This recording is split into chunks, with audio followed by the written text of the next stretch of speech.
these two. So I'm like, I got that one, he got that one. Gee, they pulled a Too bad. switcheroo on us. They said, you come with me. And he go, I'm like, oh, shit. Say less. You feel me? I'm like, Say man. less. They my cousin them. They was on some other shit. They was coked up. I don't even do that. So I'm like, man, yeah, I gotta go with another group. I found out all this other shit is real, all right? Prostitution and everything is real. Oh, yeah, out there for sure, for sure. Real. When I tell you my cab driver got mad at me because she was like, you want to have a better time? Because my cousin them got out. They bailed out on me, bro. I'm like, where we going? They was like, man, we gonna get out right here. I'm like, look, you can take me back to the room. She was like, I'll take you somewhere else if you want. Do you want to? I said, where you gonna take me? She was like, it'd be better for you. I'm half drunk, so I was like, fuck it. Bro, she take me to this Asian parlor. It's closed. She take me to the back. She said, you stay here. It's a Ring doorbell in there. She clicks the Ring doorbell. She looks. She was like, I don't know what she said, but she did It's a only finger one patron. Bro, she waved at me to get out the car. Came out the car and went over there. Asian lady opened the thing, butt booty naked. You come in, come in. I come in. I'm like, hold on. It's like a hall, bro, with door. Scared. She said, we have new. Bro, I'm by myself in Vegas. I don't live out there, bro. These girls come out, bro. All girls came out. Some naked, some with clothes on. How you doing? I'm like, damn. She's like, you which one you want? I said, wait a minute, how much? Don't worry about how much. Which one you want? I said, nah, how much? She's like, you leave. So I'm like, I'm gone. I leave, right? I come right out. The cab lady was waiting for me. She said, what happened? I get in the car. I was like, yeah, you gotta take me there. What happened? I'm like, shit, she didn't want to give me a price. Why did you make me bring you? I didn't make you do shit. You brought me here. She didn't give me a price. This was a waste of our time. I'm like, oh, so she in with them. So I'm pretty sure she gets a cut from them if she brings people there. So right. Me being brought there, they ain't make no money. So now she mad as fuck. And she drove extra for free. Bitch, you brought me here though. All right? And I mean, they fucked it up for themselves. All you do is give me a price, and you know what I'm saying? Right. Let me get you, and you. Right, I already came this Man, far. they on coke, I'm half drunk. I want to remember this shit in the morning. You Right. feel me? That's why. Half drunk. That's why to get me. That's why I want to go to Dominican Republic too. I want to go to I want to do the Dominican Republic. Colombia. So look, I would go there. It's just more dangerous out there. All right, it's dangerous. I heard it's good, but it can get dangerous. All right, the Dominican Republic, we millionaires out there with $40, and I ain't going out there with just $40. You feel me? We millionaires out there. I think $1 is $52 and some change in the Dominican. Yeah, you don't know the stories about the Dominican Republic? Have you ever looked up what happens? I heard Bali is really cheap. Like Bali's cheap. I'm not even talking about cheap. I'm talking about, do you know the stories of the Dominican Republic? The women, what they do when you get out there and everything? I mean, nigga, no, it's different. As in, like they be lined up as soon as you get off the bro, plane. they will come snatch you. Like, my friends and mellow friends and shit, bro, that travel there every fucking year for a guy's trip, bro. They talking about you'll have threesomes and everything whenever you want. They'll sit there, clean your house, cook you dinner and everything. And they'll share you and then go do your homie if you want them to too. Any girl you want, you pick them up off the street. They know you from America. They know you got dollars. And again, our $1 is $52. Nigga, do the math. $40. That bitch there for the month. I won't move. A whole busload of hoes. Boy, listen to me. That's what I said. $75. Imagine that podcast. Hey, how y'all doing? This is. Hey, I'm doing it. We doing it. Yeah, I don't have my passport. I'm getting my passport this check. I'm making sure I apply for my passport this month. Yeah. Because then I was gonna expedite it, but it's like an extra $60 or $160. They say you don't need to because they don't even come that much faster. They say it might come like a week or something faster. So I'm like, They said it could come faster than that, but they said most of the time you're not the only person getting your passport. Yeah, like if you show them that you got a trip within like. It'll go faster then? Yeah, like a month or, something like that where you need it in a couple weeks. Then, yeah. I'm trying to travel, G. But I want to travel with somebody. Like, I got 3 friends that say they want to travel. All right?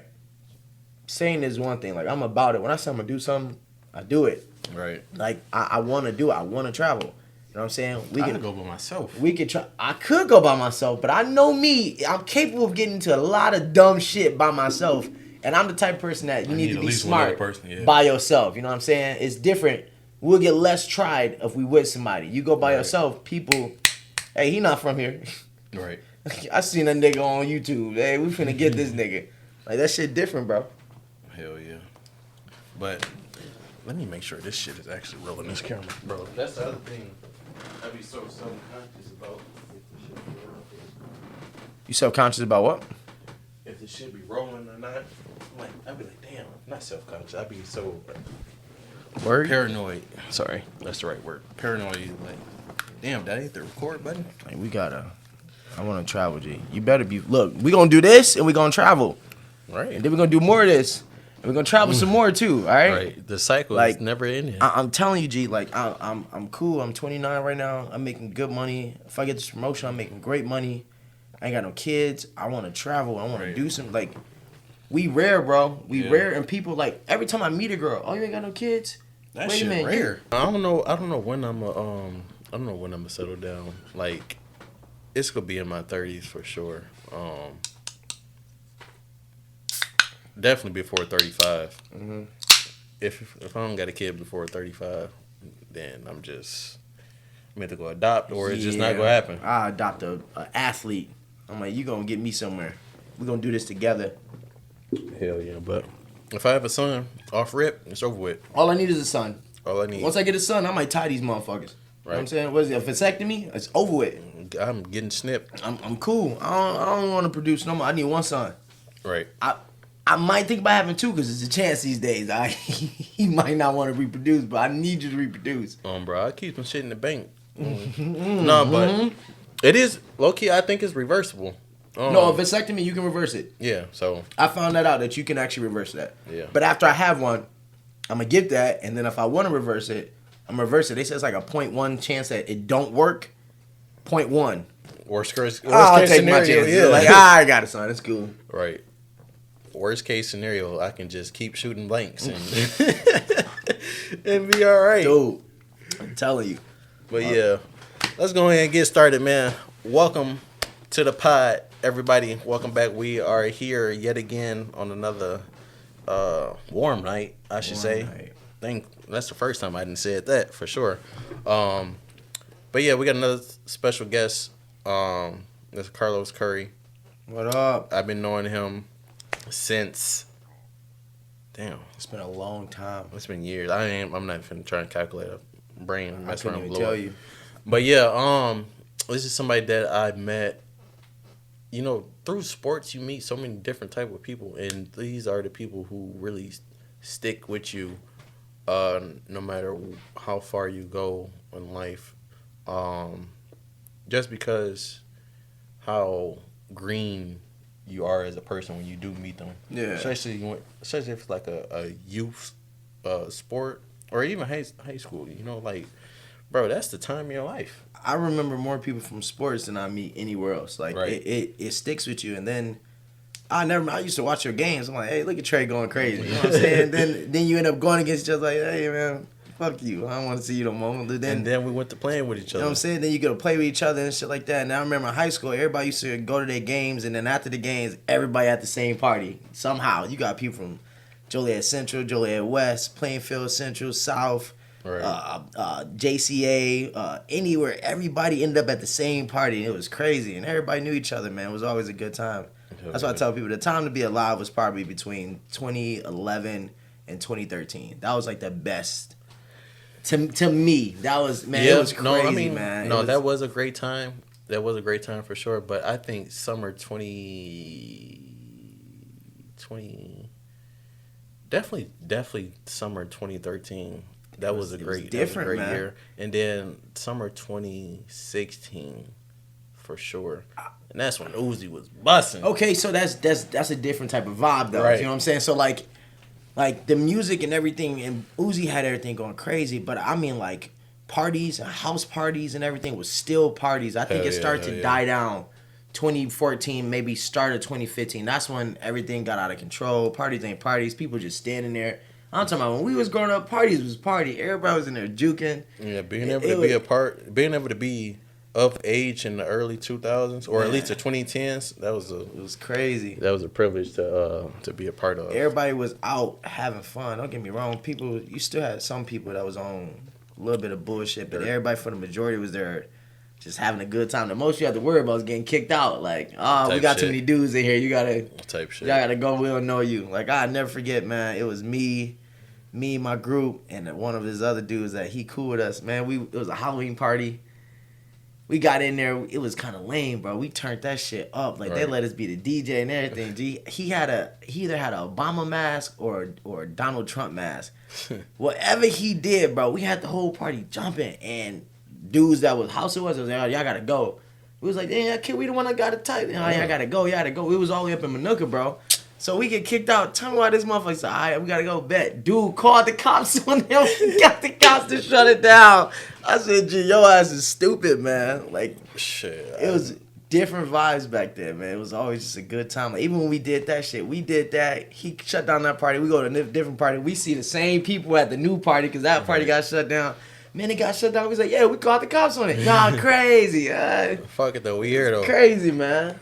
Nah, but yeah, it was hella parties, man. Hella house parties. Bro, I remember I went to a party around then, and bro, my mom, she never let us out the house. Like, never let us out the house, ever.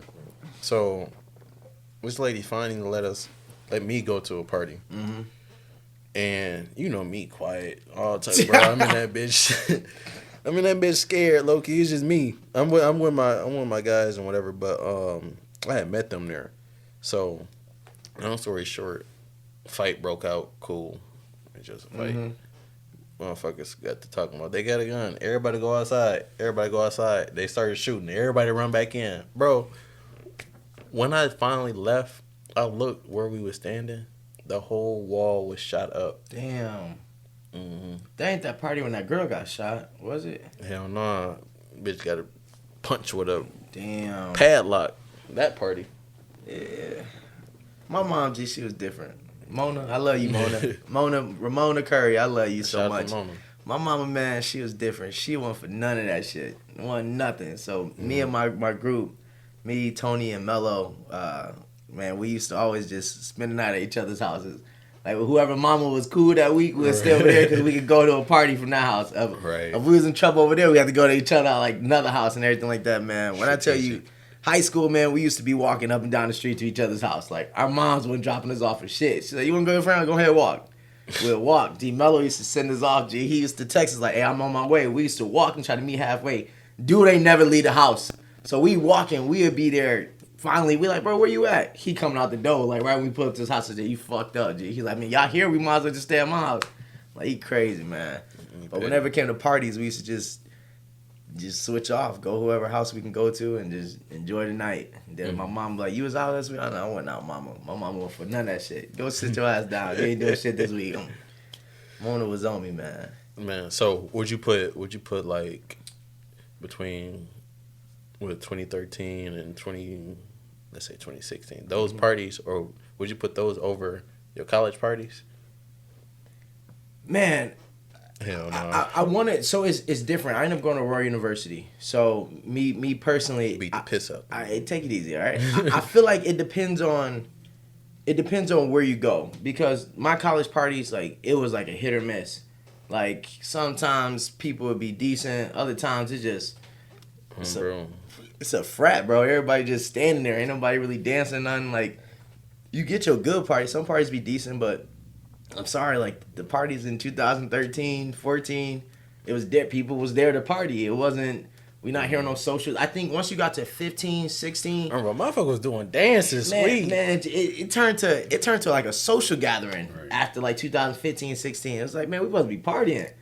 Like, we was doing dances. What was out there? Was Skate West still open? Skate West was still open. Yes, bro. It was different, man. People don't understand what they missed out on. Like, Skate West, what is it, like Family Fun Zone now? Yeah. People don't understand the things that used to be, man. And like you said, to me, it's an honor to be able to see the world change that we got to live through, and to see the environment around us change too as well. Mm-hmm. And that's why I really take pride in the people that I put around myself, because they're still here. My group is always doing successful. You know what I'm saying? We boost each other up. We would never let one of us do wrong. You know what I'm saying? We'd be like, hey, dog, you fucking up. Like, let's pick this up. You know why? Because you're a reflection of me. You know what I'm saying? If Trea ain't shit, then damn, Carlos must not be shit either. Right. You know, vice versa. Like, we pride ourselves on boosting each other's up always, man. But like I said, just being around this area, especially in Joliet, That's why I truly hate when people like, man, Joliet ain't nothing. It's boring and blah blah. Me personally, I feel like, man, it's about what you doing over here. Like, what do you do all day? You one of the people that Right. just sit at home and try to link with somebody to smoke, or you smoking at home, you smoking with your parents, like, or are you actually getting out and doing something? Right. Go do something. It's Joliet to me. I love Joliet. Right. I ain't saying it's the beautifulest place in the world or anything like that, but Joliet never did nothing wrong to me, man. A lot of opportunity. We grew up over here. I had to tell a couple people that either moved to Arizona or moved to Texas and came back. I'm like, how was it? It was like, man, it was all right. It wasn't really different except different change of scenery, but you don't know nobody out there. I'm like, man, so that's why when y'all end up moving back, you got connections out here. If you got people that you grew up with and you actually had a good relationship with, man, use them. Talk to them. Hey, can you help me out? And use your connections. You know people over here. That's something I learned. That's something I learned in college. Like, all these different people, like, really get to know these people. Mm-hmm. Like, people are studying to be something, to be somebody, to be something and somebody in this field, and they're studying to be someone of value. You know what I'm saying? Like, I know accountants, I know people who are con majors, who are broadcasters, who are looking to get into acting and stuff like that, and these are people who was my peers. We was sitting this close to in school, partying, getting drunk with on the weekends and everything. So it's like I got to know those people just being kind to them, just being a regular person, and knowing that one day I might need them. You might need them. You might run into them. You might. I may need an accountant. Like, I need an accountant right now. Like, I'll tell you a couple times, bro, that in the industry I'm at, bro. Like, I work in the warehouse field. All right, I'm not in the warehouse, but I started in that field and I moved up. There's a lot of people that great grades, good lifestyle and everything like that. Parents gave them a car at a young age. Shit, they came out of my warehouse, worked for me. Man, that's Carlos, man. He used to be, hey, chill out. Don't tell people that. You know, I don't need to know that. They get a job. I talk to them like, what happened? You know, some people say that shit just got out of hand, or I went to school for this and didn't get into that field, so now I need a pit stop until I keep applying. And I tell people it's nothing wrong with having to do what you got to do to survive, man. Just never be complacent to where you're at. If you want more, you got to go after it. Only person that's gonna stop you is you.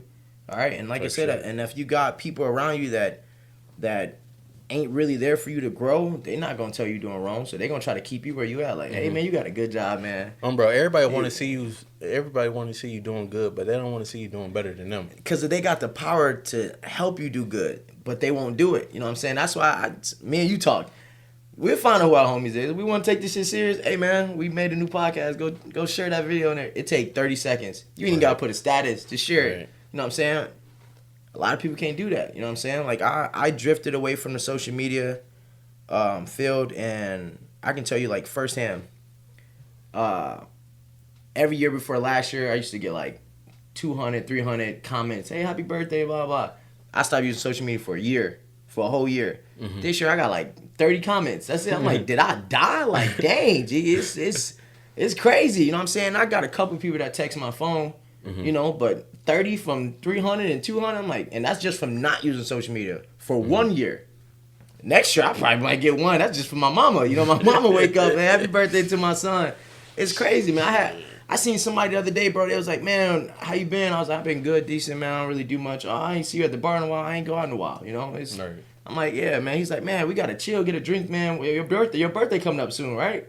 I'm like, gee, my birthday was last month. Like, what you talking about? Like, and that's sad because this is one of the people that's been around me. Right, you know what I'm saying? It's like, dang, I'm telling you, people only care when it's too late. And that's the saddest part about it. People can support you and care about you and help you be where you want to be or try to guide you where you want to be, but they don't. They only choose to care when you gone. And that's why I tell people, like, it ain't, and I tell people don't take this offense, you know, like, I'm not the type of person that be like if me and you weren't the way we were, but I knew you and I seen you in school before, but we never talked. I never talked to you after school or anything. I never heard. I'm not the type of like, Trey just died, man. R.I.P. Trey. I know we ain't talking forever. Like, nah, G, I can say that up here. Like, dang, Trey died. I'm sorry, man. You know, I don't got to go make a status and make a fake post like, oh man, R.I.P. Trey. Cause I'm the type of person, if you comment on something of me or my family member or my friend, and I know you ain't never seen, who the fuck is you? Who is you? what is you talking about? Like what? Like that gets me, G. Stay where you at. You don't. A lot of people, man, the environment we have, bro. They have to live through social media, like, and you got the power to. So if you want to live through social media, do it, but do something with it. You know what I'm saying? Right. Help somebody. It take 20 seconds to like a picture, drop a comment if you want. You know what I'm saying? It don't take much, but you got people that want to support you when you won't. Yeah. I bet you if something happened to you, then you get 100 likes. Hey, y'all, I just got out of a car accident, but I'm good. God is good and everything like that. You get 1,000 likes. Right. I hope you okay, blah, blah. But when I'm trying to do something positive, you get like 5 likes. Right. I think they show you how many people view your shit now. You get 1,000 views, but only 5 likes. It's like, dang, man, you watched it. Just like it real quick. And it's like, you already know what the likes gonna do for the algorithm, bro. Help me out. You know what I'm saying? Help me. Like, it ain't hard. Like, if someone close to me, or even if somebody that ain't close to me actually reached out to me, like, hey, I'm trying to start this. Can you help me out?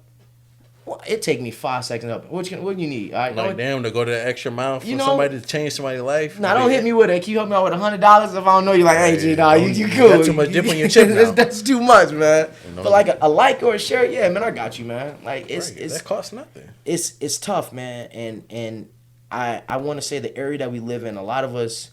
Joliet is small. It's big, but it's small at the same time. Like, everyone knows everyone over here.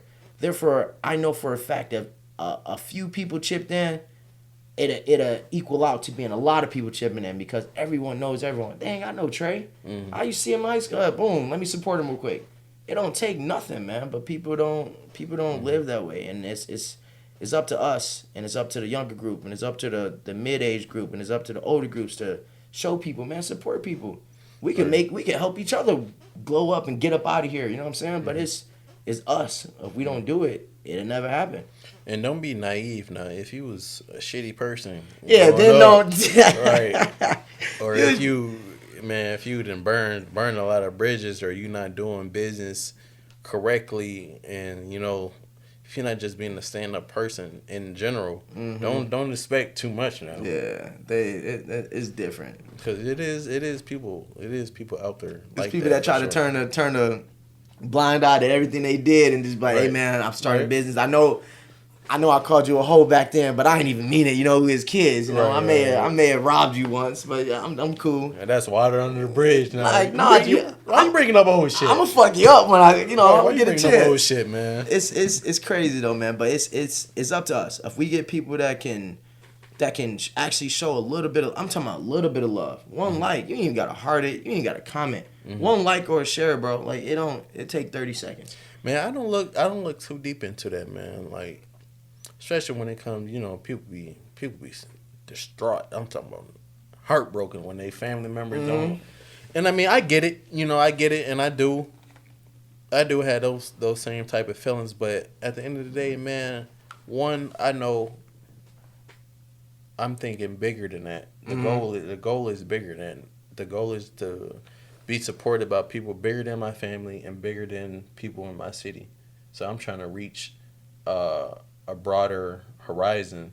So if I'm trying to reach that, why even worry about the people who's not showing up for me? I mean, that's true. Locally, But I'm just saying, it can start though. Your city can help you get a jump on that shit. You know what I'm saying? Oh, yeah. I'm trying to own the city. And then, you feel me? They help you get a jump on that. Now you can give back when somebody else trying to, man, let me support somebody in my city doing something I'm doing. Who wants to give back to someone who never? By all means, no, you should never. Like, if you know me, a lot of people that know me personally, I don't really give a fuck about what people's opinion is on me or what they got to say to me. A lot of people say shit about me, but it never said to my face. You don't really see me getting a lot of shit, but I stick to myself. I don't even like people that much. So the people I like, they know I got nothing but love for you. You got the best friend in your life. I take care of my people. I take care of the people I care about. All these other people, you can rah and loud and shit, but just, stay in your space, man. I don't fuck with nobody. Right. A lot of people, like, you be mean mugging people when you out drinking them. I don't like people. It ain't nothing personal. Right. If you lock eyes with me and I'm mean mugging you, stop fucking looking at me. Right. Like, what you doing? Don't stare at me. Oh, bro, you got a 2-look minimum before I. You better hope I ain't drinking enough, because it's like, hey, dude, kind of staring at it for too long. Like, you good, bro? Like, it'd be crazy, man. Like, it's tough. You should never really give a fuck what people think. And it, like you said, it shouldn't matter if you get one share or one like. Man, keep doing it. If you love what you're doing, keep doing it. Like it shows commitment, consistency. A lot of people ain't consistent with the things that they say they want to do. You know what I'm saying? I hear people all the time, I'm gonna be a barber, I'm gonna draw, I'm gonna be an artist. All right, what you doing? Oh, I've been busy, and man, you can make time for the things you got, because that time when you're on the phone scrolling in your bed or not doing nothing or smoking weed, go do the thing you say you keep doing. Right. It take one good time for you to do something great, and people notice it, and now you set. Remember, all you need is one win. One win, that's it. Or cancel 1,000 losses. People don't understand that, man. You just gotta, only person that can stop you is you. And like I said, you get some support, it'll help. But if you don't get no support, fuck it. Keep It's still going. you. It's still you It's in the fight. Like, keep going. It's you. You know what I'm saying? At the end of the day, only you can help you. No one else can help you. Moving forward, let's move a little forward. I do want to do the question of the day first. Yes, sir. And then we'll get into all this other stuff. So, question of the day. What's the worst / weirdest encounters you've had on a first date? So, I'm opening it up for you to answer, and then I'm going to read the comments. Bro, when I think of this, man, I had a lot of... Oh, man. The first thing that came to my mind, I don't even know if I want to share this, bro. Oh, man. And, this is tough. Understand this, man. It's got to be PG, or what was this? Shit. Damn, dude. Because this is the first thing that come to my mind, man. Back, I want to say, I don't know what year. I want to say it was after high school. I want to say the first year after high school or the second year after high school. So either 2014 or 2015, man. Mm-hmm. Met this girl, was talking to this girl, right? She was like, oh, we don't do dates or nothing. So I'm like, I wasn't really trying to be like that. You know some people I knew. We was just having some fun. We still young. So she's like, oh, let's go here for a first date. It was like this little kickback. This is when kickbacks was still a thing. I don't even know if that's still a thing right now. That's probably when kick was still a thing. Man, dude, I got some kick stories too, because that's crazy. But, man, I go there. She got her friends there. I think I went with two of my homies. And we chilling. She had some people, like her friends that she was close with. I kind of knew them. Right. One of them was talking to one of my other guys, and the other one was just there. You know what I'm saying? So, and what's crazy though is they went to a whole different school. They didn't even go to the same school as me. So the fact that we all knew each other is crazy, because like I said, that's how small Joliet is. Man, we there, we chilling, we having a good time, we drinking a little bit. Like, I don't even remember whose house that was. But man, everybody talking. Like, me and that girl not dating. Nobody dating there, you know what I'm saying? So everybody back then used to conversate. Free game. They used to conversate, no problem, right. Bro. She talking to me, and then her friends started talking to me. I talk back. Most people that know me, like, if I open up and I start to be comfortable, like, I'm a goofy motherfucker. Like, I make people laugh a little bit. Bro, don't expect me to talk first. This ain't gonna happen. I gotta see we cool and people can actually, hold a conversation. Man, I don't know what happened, but nothing happens then, right? And I thought everything was cool. We leave. The next day, bro, she don't text me or nothing. I'm like, all right, whatever, cool. Fuck. I ain't really tripping. Man, I get a text at like 9, probably 8:30 at night. She was like, what you doing? I said, damn, you alive. That's crazy. She was like, I'm sorry, just was dealing with things with my girls and blah, blah, blah. I'm like, you good? She was like, I want to come see you. I was like, what's up? What's going on? She was like, it's a good see you. She's, I was like, slide. You know what I'm saying? At this point, I think I was staying with two of my boys. We was all living together and shit. She comes through. I tell them, I'm gonna go outside real quick. They was like, man, you crazy. I'll be back. You know what I'm saying? Bro, I get in there. She driving this big, like, SUV, right? So I get in the front seat. I'm like, what's up? She was like, we don't got to talk about nothing. I said, dang, how was your day? Something like that. Pardon me. You feel me? Let me shut up. She scooted up probably like 5 houses down. All right, dude, she parked the car.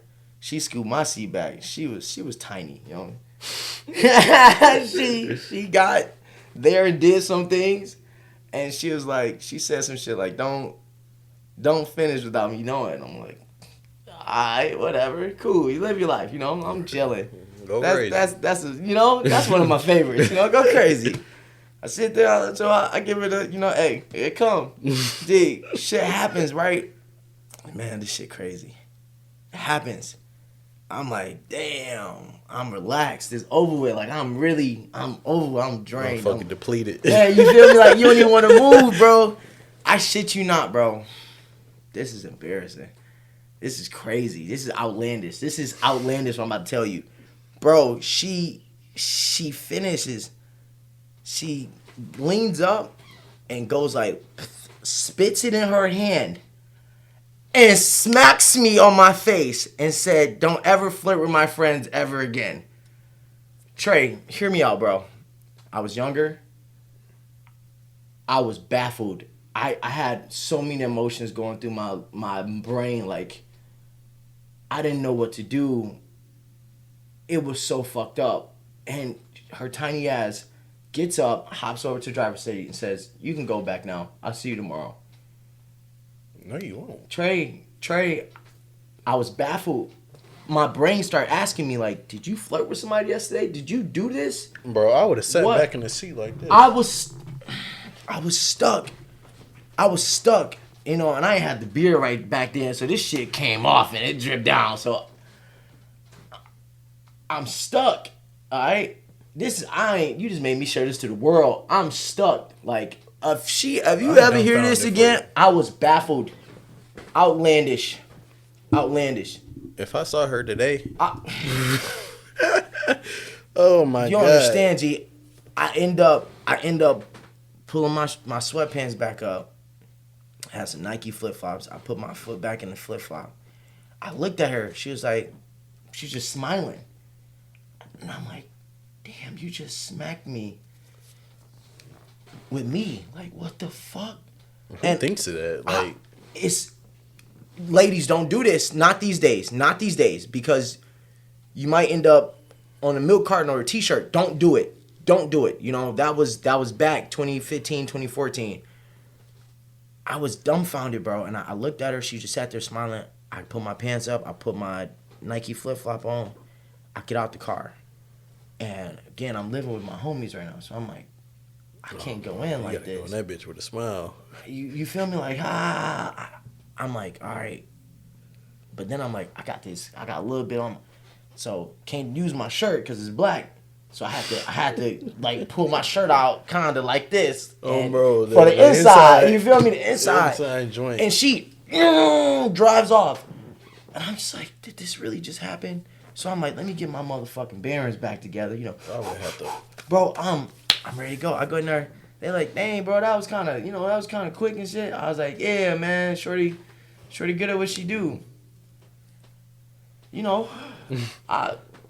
We kept talking for a little bit. I would have said, so shit, what's up with the game, man? We kept talking for a little bit. Bro, it lasted for a while. It was cool. You know who you are. I don't need to see you ever again in my life. Ever. All right, that was outlandish and just blatantly disrespectful. I don't even know who you is, but if I get up with you, I'm gonna have some words for you. I hope you never did that to anybody else. Outlandish, all right? I want to say I want to hear you out, but then again, I don't. Like, No. Premeditated though? You slept on that. You thought about this. Like, the whole time I'm thinking you dead, you talking to your friend about me supposedly flirting with you, and you made this plan out. And for her friends, if y'all was in on this, shame on you. How dare you? How dare thee? Well executed though. When I tell you, if I did flirt, I was like, damn. Oh, did I deserve that? Like, damn. What's crazy? It was great though. That's another thing. If you're gonna do that, do it with emotion. When you do it with emotion, whether you mad, happy, sad, make sure you got some type of emotion, because we know. Don't just do it just to do it. That's why I didn't think nothing of it, because it was great. You know what I'm saying? Like, she had a purpose to get to, and she got the purpose. That's why it was like I was baffled. I didn't know what to think. It was really great, and then that happened.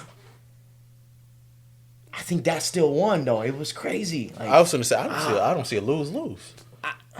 I don't see a lose lose situation. Like, especially if y'all fell off. Like, hey, I got mine.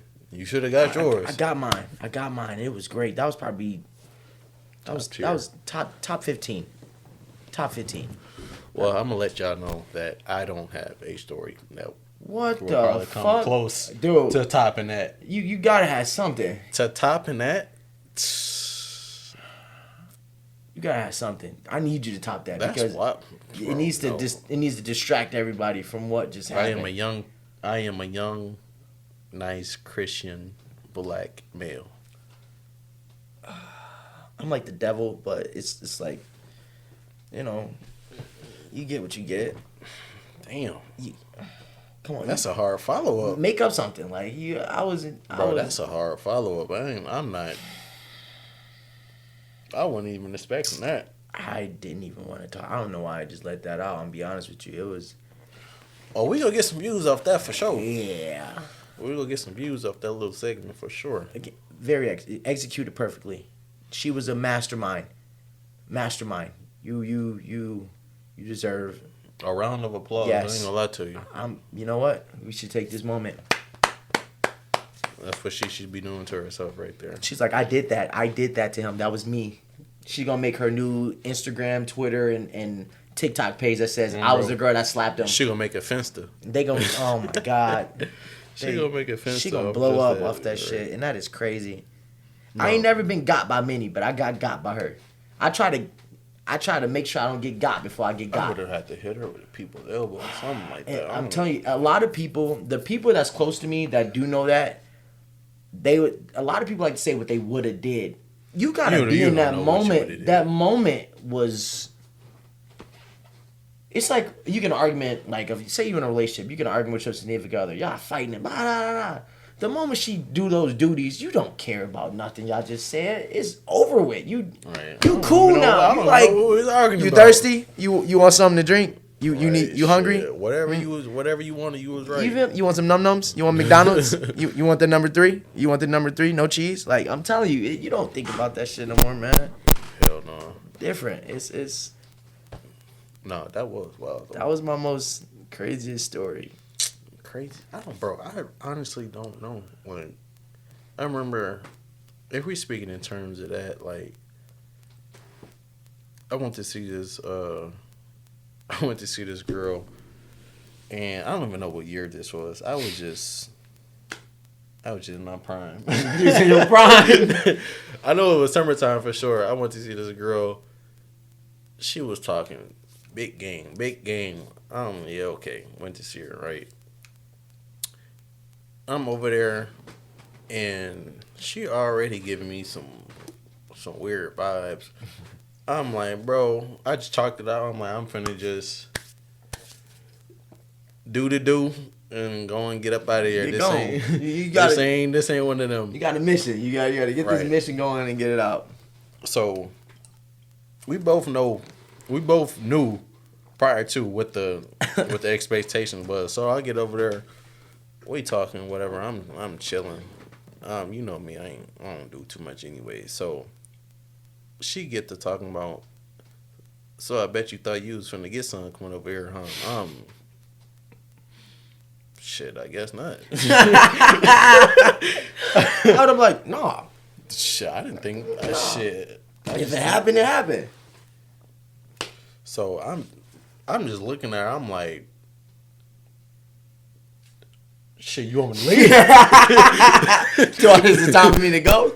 Right, shit. Like, if our signals got crossed somewhere between the lines of, the time me coming over here, I can leave. Don't think I'm finna just take it now. Like, I'm happy to go. I ain't even want it that bad. Right, definitely. And I'm gonna be honest with you. On that subject, planning sexual activity is the weirdest thing. Yeah. Because if you plan it, it's like, as soon as you get there, like, are we doing the plan? Are we chilling a little bit before? Like do you want me to be a little cordial, or do you want me to ease my way into it? Or we getting straight to it? Like, right. I seen a video the other day. It was like, what if roles were switched? Dude picked up the girl. She got in the car. She was like, he was like, hey, how you doing? She's like, get in the back. He was like, what? She's like, take your clothes off too. You know why we here. Let's get this shit going. I'm like, dang. I would feel attacked. I'm like, hold on, baby steps, sock first. Like damn, I can't get a kiss? Something, Right. like, hey, what song is this? Right. Rich Baby Daddy by Drake doesn't, come on, let me Set vibe the with me a mood, little some bit. shit. I don't So what you end up doing? You end up leaving? Like, talking about. Talking about what I end up doing, boy. Got to see it through, my boy. you seen it all the way through? Man, I ain't gonna lie to you. I got in and got out. In and out? Boy, I was in and out like the motherfucking UPS man. Man, I was in and out that bitch, boy. Damn. I was so weirded out. I had to get up out of there. Man, I don't even know where I was. I was somewhere I fuck around, not even been found. Somewhere I shouldn't have been. That's see, we talked about that. There's And- some places you don't need to be at. Man. Back then, we had to see everything through, though. Oh yeah, back then you taking chance. I'm taking whatever I can get. I walk 1,000 miles. Man, Shit. these boots were made for walking. Hell no, I'm telling you. Or to walk to the Back cheese. then, motherfuckers used to see it through, man. It was mission. Tough Mission. going on missions for sure back then. they had their missions too. They act like it was just us back then. Nah, they had their Right. missions, Right. No. Girl, you didn't do it? Yeah, I tried. This nigga wasn't going. He Right. just wasn't doing it. I was like, dang. That's a misconception that people think. I hear this often. Like women think men don't turn down some cheeks. I'm gonna tell you firsthand. All right, it's a couple times I'm like, no, I'm good. Right. Like I'll be honest, I'm flattered actually, but I told her I'm sick. right. I can't even. I'm dehydrated. I can't. I can't even help you with that. Right. You hit her with the hold on. Hold on, G. I need to get my hold on. Where my shit at? It's over there. Look, you hit her with Right. I told him for one day I ain't even got it on me. I ain't gonna lie to you. I ain't even got it on me. It used to be wild back then, man. Nah. It's a couple times that I slept next to a girl and she butt booty naked. I ain't do nothing. It's like, hey man, I'm tired. I don't need them problems. Especially if I'm tired. If I'm tired, like it's like, Oh, that's the worst thing you can be. As a man, that's one of the worst things you can be is tired. 'Cause Tired or busy. it's That's like the worst thing you can nothing be. you could do will make me want to be untied. Now, if you get it started by yourself, I got to see it through at that point. But don't hit me with the, you ain't trying to do nothing. No. Bitch, I'm in the bed. I'm trying to go to sleep, Crusty heels, then click Man, together. over with. Man. And I feel like it gets to the point that they wait for you to get comfortable. You had all this time when I was up there nay-naying and doing all this other shit to tell me you want to get some Dickinsons, you know what I'm saying? But you want to wait till I Man. get all cozy and shit, man. Like, come on. You can't get me with that, man. Hell no. But that was funny, That was definitely funny. Stories is crazy. Hey, y'all don't repeat these stories, all right? I'm a grown man. Do not, and again, ladies, do not attempt to do this to somebody. But if you do, make sure you share it, all right? Make sure you tell people about Bro, this make shit. sure you tell the page about it for sure. Franchise that shit, all right? Like, hey, I Anonymous. We won't use your name. What would be a name in that? Like a peanut butter slap. Like I peanut butter slapped his ass. Like some shit like that. Okay, let me see. So, as far as the question, I did save some responses from what the people were telling me in the comments. I did save some responses. Let me see. Some post that said, not that one. Okay, what's the weirdest question you've been asked on the first date?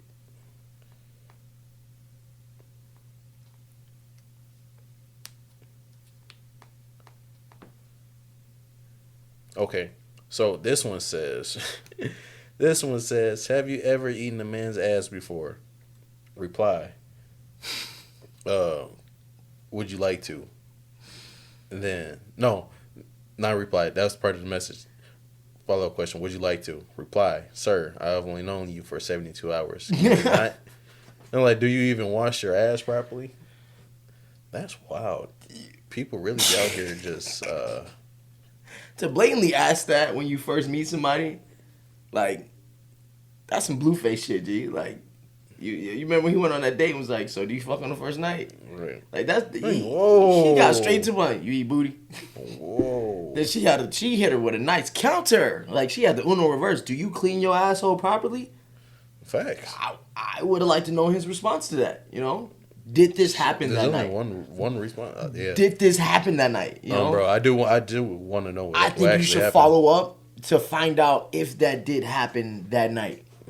So another one, it says not on the first date, but just before.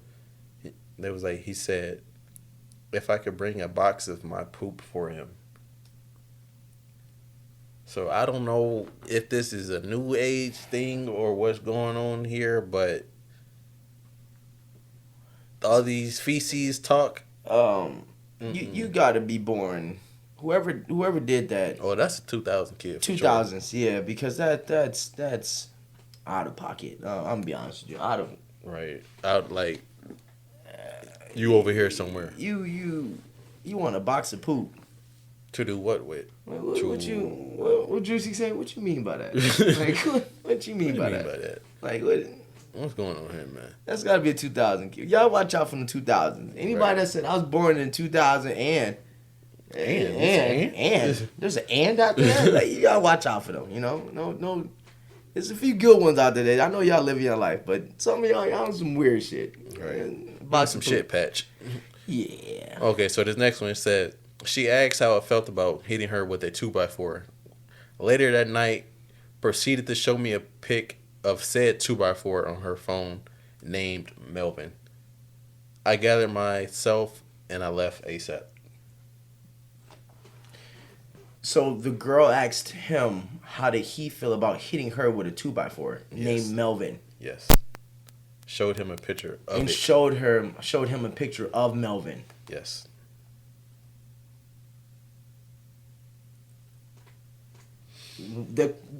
I think we're both on the same page. Would you have done it? I was gonna ask you that. It depends on how bad she was. Like it depends on. Yeah, it depends on how bad she was. I don't know because I feel around get too carried away with it. You know, I'm too strong for my own good. So now hear me out when I say this. I grew up watching WWE, ECW. When you bring up 2x4, and like you said, if you bad, I'm gonna give you what you want. Alright? Bro, you know how they sell it. They sell it real good to make it look good. I'm gonna give you one of them chops. And honestly, I need this in text message. You telling me you want me to hit you with this 2x4. No, I need a video. Like I need video evidence. Because I'm gonna give you what you want. I'm a people. Again, I don't like people, but when I like you, I'm a pleaser.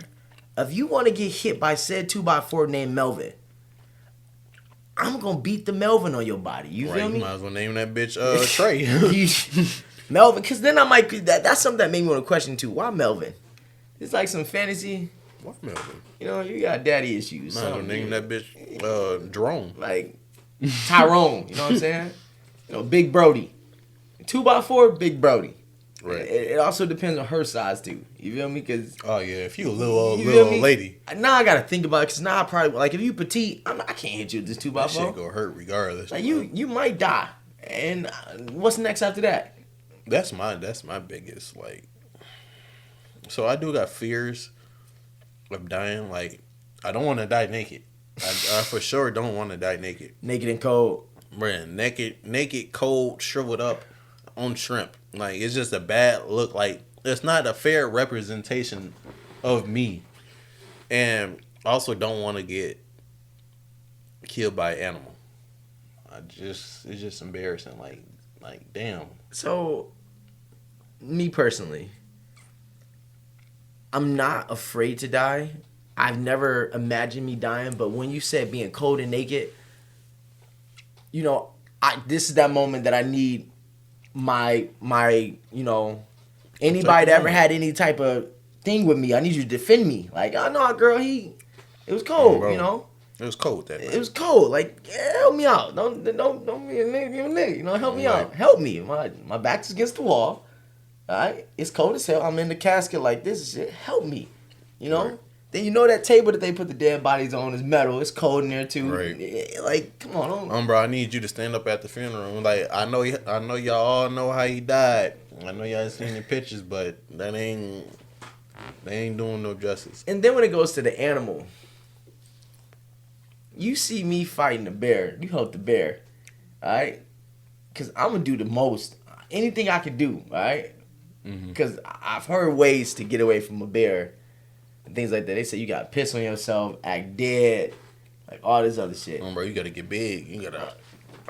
You feel me? Like, and then once it run, the tables are turned. I'm on its ass They now. say if it's brown, you better lay down. Brown lay down, black get back, or like raise your back or some shit. Cause once that bear gets scared of me, I'm on fucking Debo mode. I'm spitting at the bear. Let me scare. What? Let me have footage of me scaring away a goddamn bear. You can't tell me nothing. Man, you better raise your hand when you talk to me. Right. You seen that bear? Right. Boy.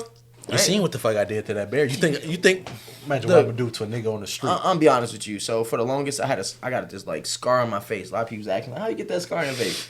I used to be like, man, when I was a baby, man, I fell in an alligator pit and I wrestled an alligator. I asked the alligator how it went. You know what I'm saying? I'm still here breathing. You know, I ain't do that, Carlos. You ain't do that. For the record, it did happen. All right, I wrestled an alligator. I won. That alligator is now my mother's favorite pair of shoes. All right. Mona, don't answer back if anybody asks you if this is real or not. You don't have to, all right? This is us, all That's right? the facts. This is us, all right? Alligator Crocs. I invented Crocs. Trademarked. You feel me? Type shit. They was really called crocodiles. But it was spelled like Crocs, like CR. Bro. You feel me? It was better for marketing type shit. And somebody smarter than me made these other things. They put the sports mode on the back of it, and I said, damn. That's where I fucked up. So I used to run in them bitches and then just slop off my feet. And I was like, damn, I wish there was something that could keep these locked in. And then You put a piece of Velcro back there, didn't you? Man, it's crazy. Fucking crazy. Let's see. I'm gonna read one more or one or two more. Oh, it says,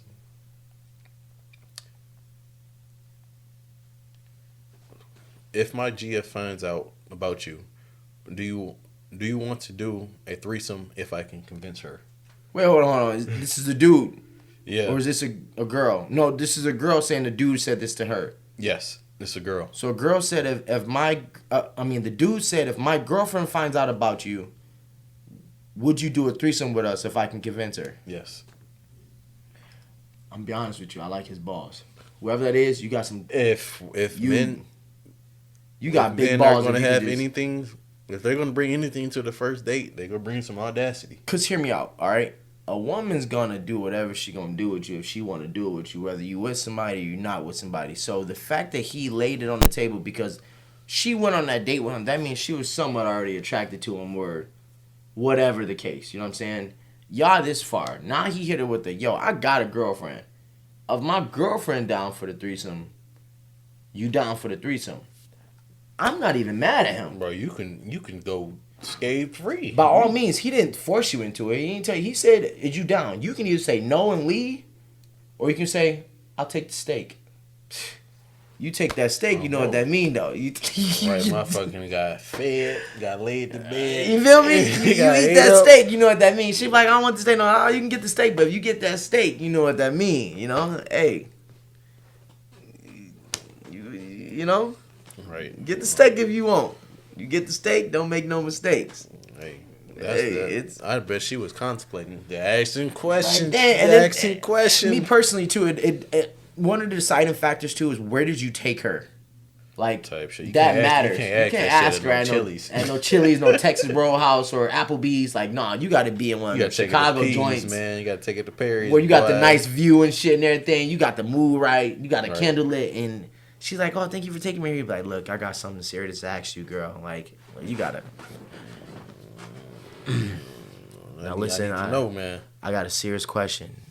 If my girlfriend, don't freak out. Don't freak out. Yes, I said girlfriend. If my girlfriend, the one I'm with, she's just at home right now. If my girlfriend finds out about you, are you down for a threesome if I can convince you? Like, oh, I'm telling you. You gotta be smooth. You don't got no choice but Whatever to be smooth. whatever she say.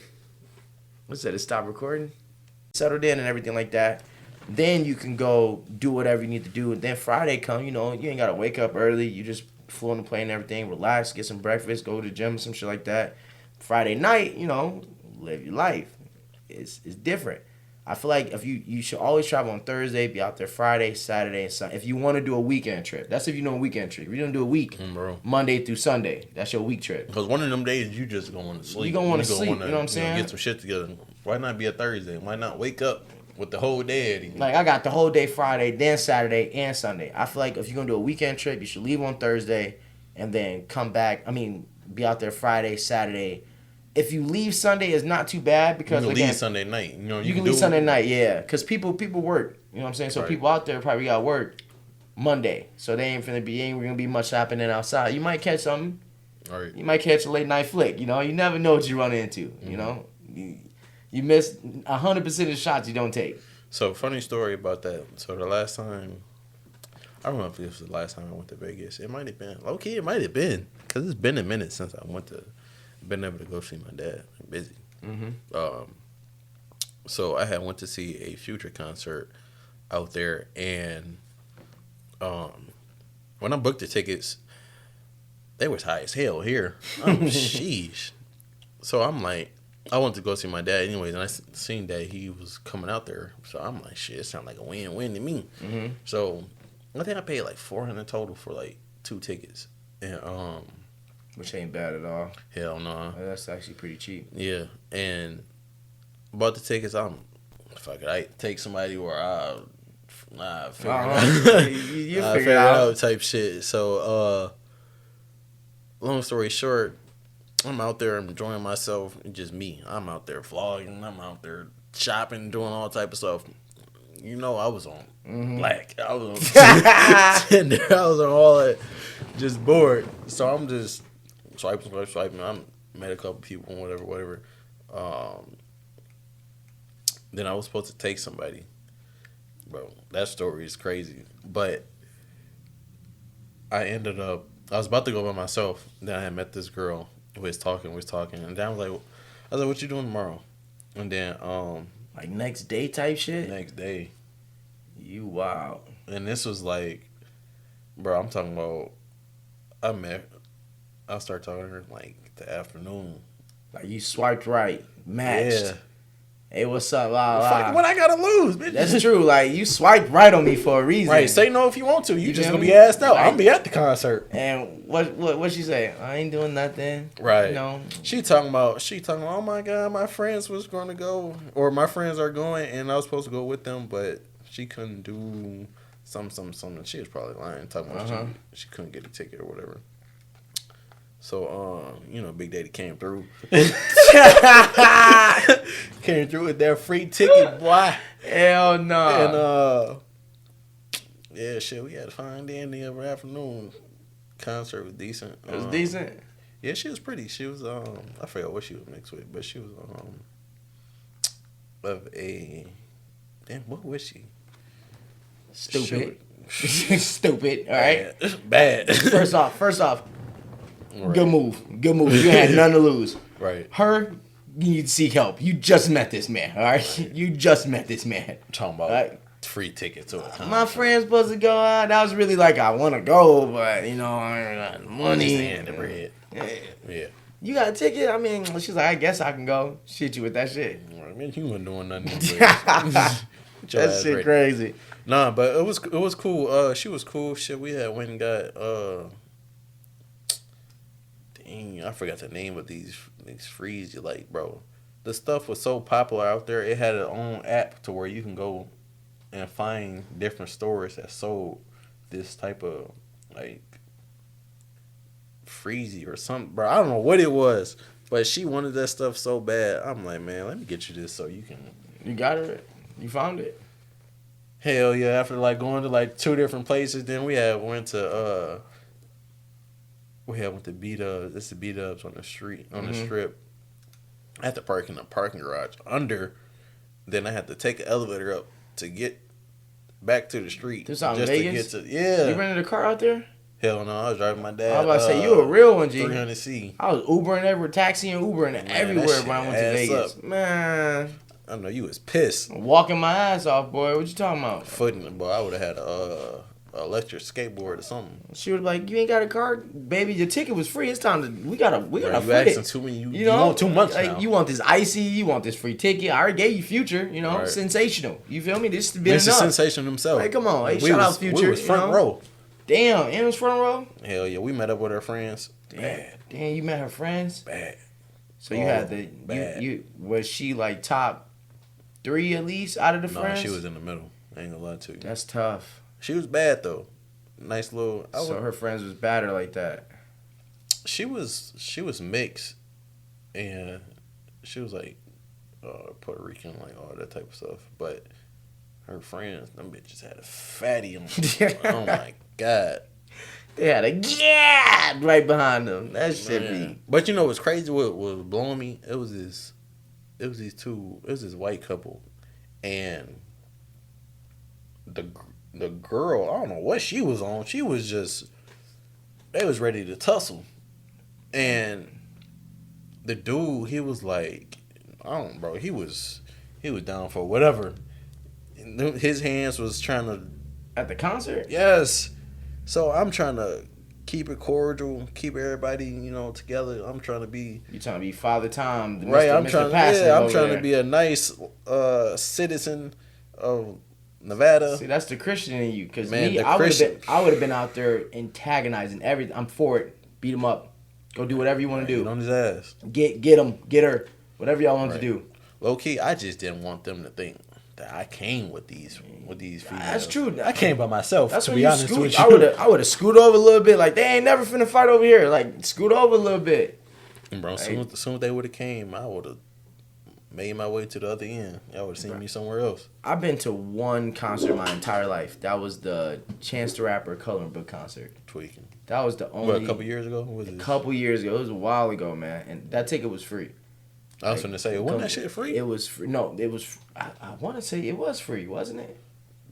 It was. If it wasn't free, I got it for free. Like, damn near free. It was a story reversed. Right. This girl's like, "What you doing?" I was like, "Oh, I'm chilling." This is some years ago, man. She's like, "Oh, I want to say she bought the tickets, or if it was free or whatever. Man, she's like, "You want to go to Chance concert with me?" I was like, "Man, I love Chance the Rapper. I ain't say it like that. Like, I tried to keep it cool. I was like, I love him. I was like, Chance cool. Yeah. Well, who you going with? She was like, "Oh, 2 of my friends. They're a couple, but you can come with me." I'm like, "All right, that's cool. I'm down with that." I went there and shit. It was actually for my first and only concert. And like I said, I was a Chance fan. Like, I had the Coloring Book and Acid Rap, and 10 Days. Like, people don't know. When I was there, I was really disappointed though, because all the people that was there, like, you had Kanye perform. When Kanye came out there, people was jumping out because it was at the Sox Stadium. People jumping over things. 3 people had to get taken to the ambulance because, first off, if your body not capable of reaching those heights and falling from them heights, you shouldn't do it. It's Kanye West. Like, yeah, it's easy, but come on. Man, people have to go to the ambulance and shit. Kanye came out. Lil Wayne came out. 2 Chainz came out. And I want to say Alicia Keys. Alicia Keys was there too. When Chance came out, though, like, he started singing some of his acid rap songs, like Cocoa Butter Kisses, Chain Smoker, and things like that. No one knew the words. This is my first concert, too, so I'm like, I'm out there word for word. I'm Chain Smoker, name dropping. They was probably off the ass. And what's crazy is Chance the Rapper didn't even do drugs. Like, he used to rap about drugs and shit, but did not do drugs. Like, I don't know what he do now, but at that time, he was not even doing drugs. He even told them he smoked squares, but that's it. Yeah, like, he got off all that. He rapped them songs, they ain't know it. They barely knew the Coloring Book songs, and that was the album that was promoted for the. I'm like, dang, man, like, this ain't really all it's to be. They just in the mix. Like, Lil Wayne was decent, Kanye West was decent, Alicia Keys was Alicia Keys, she played the piano and shit. I said, you talented, you like, that girl good. Like, when everybody clapped, that girl good. This was during the day? It was during the day, it was like midday, because by the time Chance got out there, it was like dark as hell. Kanye West still performing, it was still light. When Chance got out, that's when it was dark. But it was a decent time. It wasn't what it was all hyped up to be, it was a good experience. But me personally, I never really got really into the concert things. A lot of people say it's for the experience and everything like that. Me personally, it's like you're another human being to me. Like I like listening to your song, but am I finna to pay $500? Yeah, you not nothing special. I'm like it's weird. Like that's like and I got some people got arguments with me for this, bro. Like what's the rapper that just died? Like not even P&B Rock, but what was dude name? Not even Nipsey. It was another dude. I can't remember his fucking name. Juice? Not Juice. R.I.P. to my boy. I used to love Juice WRLD. I used to listen to Juice WRLD before people even started listening to Juice WRLD. Like that was crazy. Like we used to be in DHL warehouse singing that shit, and people were like, "What the fuck is y'all singing?" Like that shit used to be T. But people got some stories. we can just use an example. Let's just say P&B Rock or something like that, right? So I had when he died, a lot of people that I knew was like, "Man, you died too soon. Like God chose the wrong ones to take away, or blah blah blah." And I feel like it's nothing wrong with that. My only thing is, you don't have to post that out there in the world. You could think that. You can say like, "Dang, this is tough. Like P&B died. That's crazy," you know. And it's not nothing against anybody, but it's like, all right, let's say, don't be extra now. You know, don't be extra. It's like, but let's say you die and P&B see you die. You think P&B like, "Man, another black person dead, man. It's crazy," or you think they gonna say anything? Yeah. You know what I'm saying? It's crazy, and it's like, y'all gotta remember, at the end of the day, that person that died was human just like you. Yeah, they had more fans and hype around them, but would they do the same for you? Right. You know what I'm saying? That's why I tell people, be careful who you praising, and wow, this is so crazy. One, you don't even know that person for real. Mm-hmm. You know what they put on TV and what they put on music videos and music and everything. That person could have been a piece of shit. Right. You'll be like, "Oh, it's too soon" and shit like that. But it's like, what happens when you die? You know, could have been their day. You feel me? Like, what happens when you die though? Let's say you popped up in an obituary or something. They see you died on social media. You think they even stop to like it or just to like? Well, they finna keep moving with their day. You know what I'm saying? That's, to me, it's like, if that person do that to you, you know, know what I'm saying? I don't see how people like, especially when people who be so caught up in like the celebrity drama and stuff like that, bro. I don't see how y'all can even get on social media and talk and converse about this stuff, like giving this the time of day. Like, please don't ask me, have I heard anything about so and so, bro?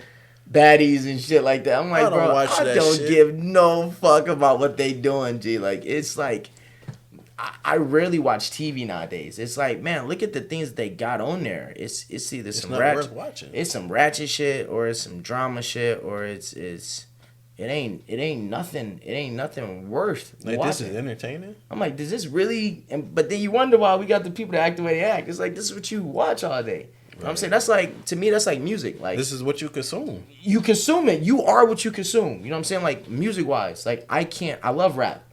I can't listen to only rap. I don't even listen. You'll catch me on like a good day listening to rap at the gym. In the gym, I was gonna say, like, when I need to be teed. A good day, you know what I'm saying? Right. Like, on any regular schmegular day, like, no, I'm probably listening to some rock, some alternative rock. I'm in that bitch listening to some Drake or some motherfucking Giveon or. Me personally, I just can't all day. You know what I'm saying? I can't. Like, I feel like if I'm listening to songs about rap songs about doing drugs, gang banging, shooting motherfuckers, eventually I'm like, I want to shoot somebody. I want to shoot somebody. You know what I'm saying? Like, see what's about. I'm gonna see. Like, you know what's to this lifestyle that I keep putting in my ears all day? You know what I'm saying? I feel like you need to diversify the things that you're doing in your life and like learn what you actually like. You know what I mean? People like secretly like rock music and everything, but when they in the car with their friends, they turn it. Mm-hmm. Man, you can ask any one of my friends in the car with me. Whatever song come on my playlist, hey, we finna listen to that song. Bro, you in my shit. You feel me, G? Look, when I tell you I got everything on my phone, even a little bit of country. You know what I'm saying? I got everything on my phone, a little bit of jazz, a little bit of doo-wop music, anything on my phone, man. Like Hispanic music, Colombian music, like anything is on my phone. If I hear it and I'm T, I'm downloading it. You know what I'm saying? Like, ask me what it is, you know what I'm saying? But if you in there, I'll tell you, like, Jonas Brothers come on, hey, them boys good. You feel me? The music is good music. You feel me? We gonna listen to it. He did him one. He got him one with that one. Like if you mad, it's like, man, listen to. I can't listen to rap all day. You know what I'm saying? It's just not me. You gotta. What you listen to is basically what you said. What you soak in is what you gonna become. What you consume is what you are. Same to what you eat. If you eat bad all the time, your body gonna be bad. Your body gonna be shit. You take care of your body, you're gonna be good. You know, your body needs to be taken care of. You go to the gym, your body gonna react to that. You know. Oh, I'm sore though. Well, it's because your body ain't did it for a while. It's like, hey, what we doing? Why you lifting this weight? Hey, hold on. like, come on, man. You gotta what you do and what you see and what you read and what you eat. It creates you. You know what I'm saying? You shouldn't be watching ratchet shit all day. You know what I'm saying? I got moments that I watch a ratchet video if it's on my timeline. I'm like, what they doing? Like, dang, she ain't never just beat her up. That's crazy. You know but I leave it. That's it. I leave it at that. I tell people, bro, you know you can watch a video without sharing it and be like, this crazy, she beat her up, blah, blah. Everybody in the mama don't gotta know you watching some ratchet shit. Like, right. you don't, the things you should share, like, you know, your friends and them supporting local businesses and things like that, you won't share. But you would share, who's somebody, man? What's that, the Caucasian girl that was dating, like, I Heart Memphis, Coco, she just got beat up on some show or something. I seen that get retweeted like 30 times. I'm like, man, why you care about that? You know what I'm saying? That girl making millions. You know what I'm saying? Now she making more money because you retweet her video. When Trea down the street got his own restaurant and you won't even give him a like or a share. Like, come on, man. Help your people out. We do dumb shit, man. It's crazy. Yeah, we definitely live backwards for sure. Yeah, it's them people don't care about us, man. We care about them, but they won't give a lick about us. You feel me? They see you struggling in the street, they gonna keep on walking. You see them in the street, they, oh my God, it's I don't even know about it. They go on with their life. Like, come on, they don't care about you, man. Like, it's crazy. We gotta make sure you give out what you receive, man. Like, if you're not gonna receive the same love back, don't get that shit out, man. Them people don't care about you. They don't care if you die or something. Don't be out here. And again, don't get me wrong. Ain't nothing wrong with feeling somebody like, man, this person died too early, man. I love this. I like this person, and this person was a good. I mean, by all means, like you know you're saying, if you connected with them for real, for real. You know what I'm saying? But don't just do it just to be a part of a trend. Oh, he died. Like, come on, man. Like, you don't. I'm not that person. I mean, I remember when Michael Jackson died. All the old niggas was distraught. They was crying. I said, what is going on? Like, I'm thinking like. Have y'all met him? You related to him? Like, Michael was the inspiration. I love Michael Jackson. I want to love you. You know what I'm saying? The nigga was cold. He was cold. He was it. You know what I'm saying? Like. Shit was here though. But it's like, man, I ain't finna cry like that. Like, I love Juice WRLD music. You know what I'm saying? I didn't cry. I didn't cry. I'm like, you know, he died. I'm like, damn, that's crazy. Then it's like, it's like, did you look at how he died? Like, yeah, it's some sketchy shit that happened. You know what I'm saying? Did he really take a mouthful of pills or we weren't there. We don't know. Therefore, it's like, in my mind, I'm like, damn, RP Juice WRLD. I don't got to post it out there. You know why? Because no one cares what I post out there. You got people that's going to follow a trend like, oh, Carlos said Juice WRLD died. Sad face. Right. He died too soon. I just liked the comment. I don't really care what you said. Like, come on, man. People different. They're definitely different. Yeah. So, in terms of being on the internet, I know you said that you just recently got back on the internet. You took your hiatus. Do you see yourself getting into the social media influencer role, or is that something you ever thought about? Because you stream, don't you? Yeah, I streamed a little bit, gaming wise. I always wanted to get more into this field, but it was more like a leap that I didn't just take. Like I was more ecstatic and blessed for opportunity when you actually reached out. I was like, hey man, this is something I want to do, and I was like, man, this is something I've been wanting to do. For a long time. Like my friend's mom used to always like, hey, you need to be a talk host, comedian or something. Like she used to say that. Personality. And I'm like, man, I don't know if it was disrespect or it was a compliment, but it's like real comedian. That lady told me, she's like, no, she's like, Carlos, I love you and I feel like you could do really good in that. And I'm like, thank you. I just never did it, And like I said, when you reached out, you being somebody I actually trust and I know, I was like, man, this person wouldn't set me up to do bad. You know what I'm saying? It's like if if it's something that you want to get into and it's something I want to get into, I would love to Right. keep doing it. You know what I'm saying? So when you ask me, do I see myself doing this? I truly do. You know what I'm saying? And from what I've seen, like I said, consistency is key. Whether we get 1 share, 1,000 shares, 1 like, 3,000 likes, like it's something that this was a leap that I'm okay with taking and continue going forward. You know, I see it. I would love to continue and keep going, keep doing it. You know, especially if we can be able to actually touch people's minds, touch people's soul, and touch people's heart about things that's really going on or things that people sometimes need to hear. So a lot of people in this world don't hear the truth that they really need to hear. You know, and sometimes it take the person that you just got done hooping with not last week to be like, dang, he might be talking about me, like, you know, something like that. And what people need to understand that nothing's personal, you know, and by all means, everything that I say, and I can't speak for you, but I'm assuming what you say is our opinion. It's opinion based. It ain't 100% facts. It ain't. It's fickle. You know, it's an opinion. You know, don't get butthurt over this shit. You know, Right. you can come on here and say whatever the fuck you want. Right. I ain't It's gonna be I ain't gonna hate you no differently than what I liked you before you got in here. You know, it is what it is. My question: what made you decide to get into doing this? Put you on the spot, huh? What made me decide to get into doing this is,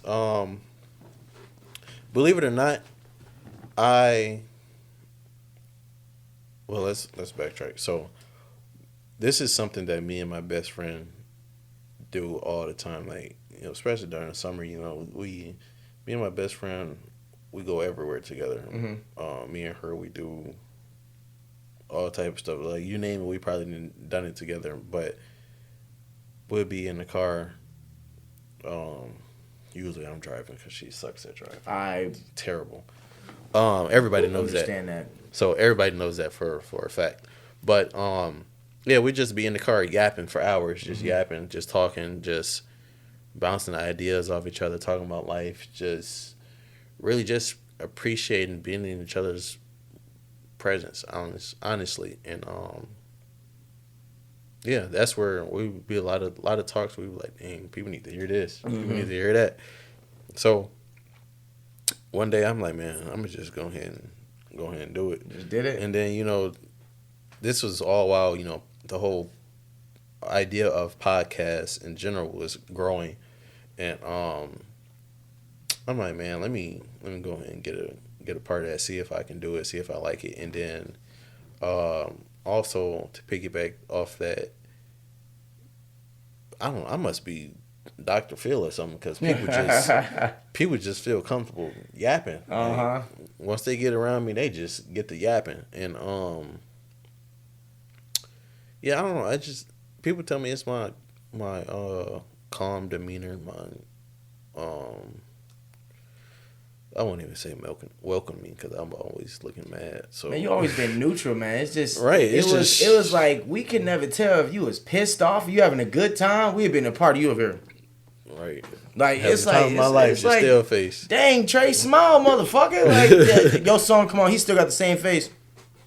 Man, like dang, G, smile. What Damon say, man? I don't dance on these hoes. Hey man, you know, you gotta let some emotion out, man. Nah, but yeah, people do enjoy talking to me and saying whatever they got to say. Like, you know, like this is a safe place for them or something like that. And I never took that for granted, and always valued that, especially when it's a woman involved. And you know, they giving some vulnerability, so I take that to heart.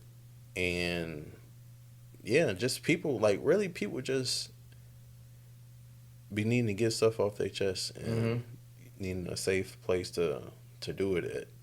You know, a neutral, unbiased place. You know, just a friend. Yeah. You know, when I be making, you know, my content where it's just me talking to the camera or whatever, I say it's, you know, this channel will be like a therapy session. You know, therapy session with my followers, with my people. You know, I want to be interactive with them in the comments. You know, on the socials. You know, I want to be up to date. you know, to bounce ideas off people. Just just the way I am with my actual customers too, because I deal with a lot of women, a lot of single mothers, you know, with kids and whatever. So I know them personally. You know what I'm saying? Straight if they repeat customers. Like I got some clients that I've been having for the past 5 years. Okay. I done watched their kids go from in the stomach to I'm taking a newborn pictures to their 5th birthday pictures. So it's like I know these people. They regular people, you know. They come in here, we talk, you know, we'll be on Facebook interacting, you know, interacting with the kids. I'm telling them happy birthday and stuff like that. You know, we all talking about personal stuff, and it's just people need an outlet. You never know what somebody's going through until they get to talking. Yeah. So, and some people need that space that they know they can talking to. You know. I feel like, you know. It's like you could be the angel on their shoulders, and I could be like the devil on their shoulders. You know what I'm saying? Like you could be. Oh yeah. You know what I'm saying? Yeah, I'm definitely the the angel. You definitely the angel. You know. Yeah, man, I don't be doing too much, man. I ain't crazy like that. It's not even crazy. I'm just gonna tell you what you need to hear. You know. Right. Yeah. I just don't tell me what I want to hear now. I tell people all the time, don't you dare tell me what I want to hear. Tell me what I need to hear. Right. Give me on my shit. You know what I'm saying? Like sitting back and watching you do what you do. This is probably one of the best fields that you should and you did decide to go into, because your networking is great. You jumped into multiple careers. You didn't hold yourself back from anything. You cut hair. You cut hair, you train at the gym, you go to the gym, you do photos, you do videos for schools and anything. Like you got multiple reach that you build a relationship with these people, and then in the same part, now you're doing a podcast too. You could bring those people on the podcast in case, you know, like how you feel. Which right, and it's all about them. Let me reset this, but it's all about them at the end of the day. Then the camera quality is great on it and everything like that. So, you know. Then, like, I remember I had went to the Sexy Red concert. Going to the Sexy Red concert, G? Hell yeah, I went to see Big Sexy when she came to Chicago. And I had my bag with my camera in there. I didn't have my camera bag like that one. But I had like a little shoulder bag. I had my camera in there, a lens, you know, whatever. And they wouldn't let me in there with it. So I had to use my phone. But what you end up doing with it? You had to go put it back in the car? Bro. That's tough. It was like a little shed type thing that was in one of the parking lots. And I had to pay. To keep your shit in there? That's tough. Man, that's tough. That's why you gotta have that fat person mode and just put that shit in your clothes. Should have put it under my titty or something. I damn sure it did. Like, man, don't judge me for what my body look like. Let me get out of here. It was cool though, but it is what it is. Yeah. So, moving the thing along, Angelo, we really here yapping for sure. But did you see the song part?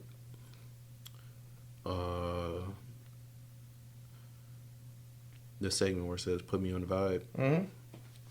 So you got yours ready? Come on, dog. Right. So, have y'all heard in my last couple of videos? I've been talking about me bringing new segments to the channel and everything like that. So, I have a guest who is up for the cause.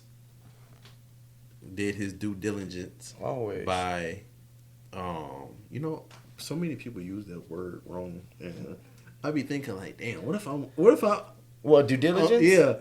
What if me unknowingly think I just know some stuff and I end up using it wrong myself?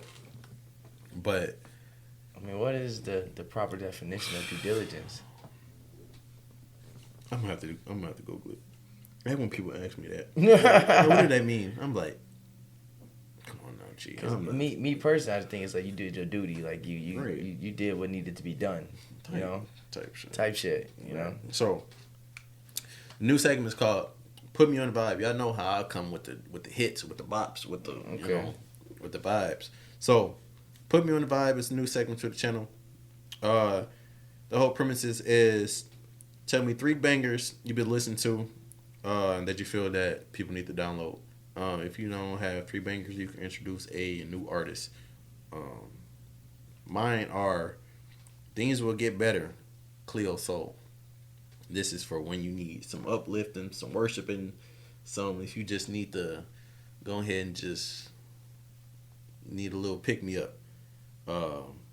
Some good soul music right there. Okay. So when you say like worshiping, it's like more church music kind of. So low key, it is, but it isn't. Like, bro, you gotta listen to her music. Okay. It's just soul music. You know what I'm saying? But she is talking about God. So. Okay, I mean, ain't nothing wrong with it. You know, live your life. If you don't like God, maybe you don't want to listen to life. it. You might like it though. You right. know, diversify your bonds. May turn you around. "Without You," Friday. Okay.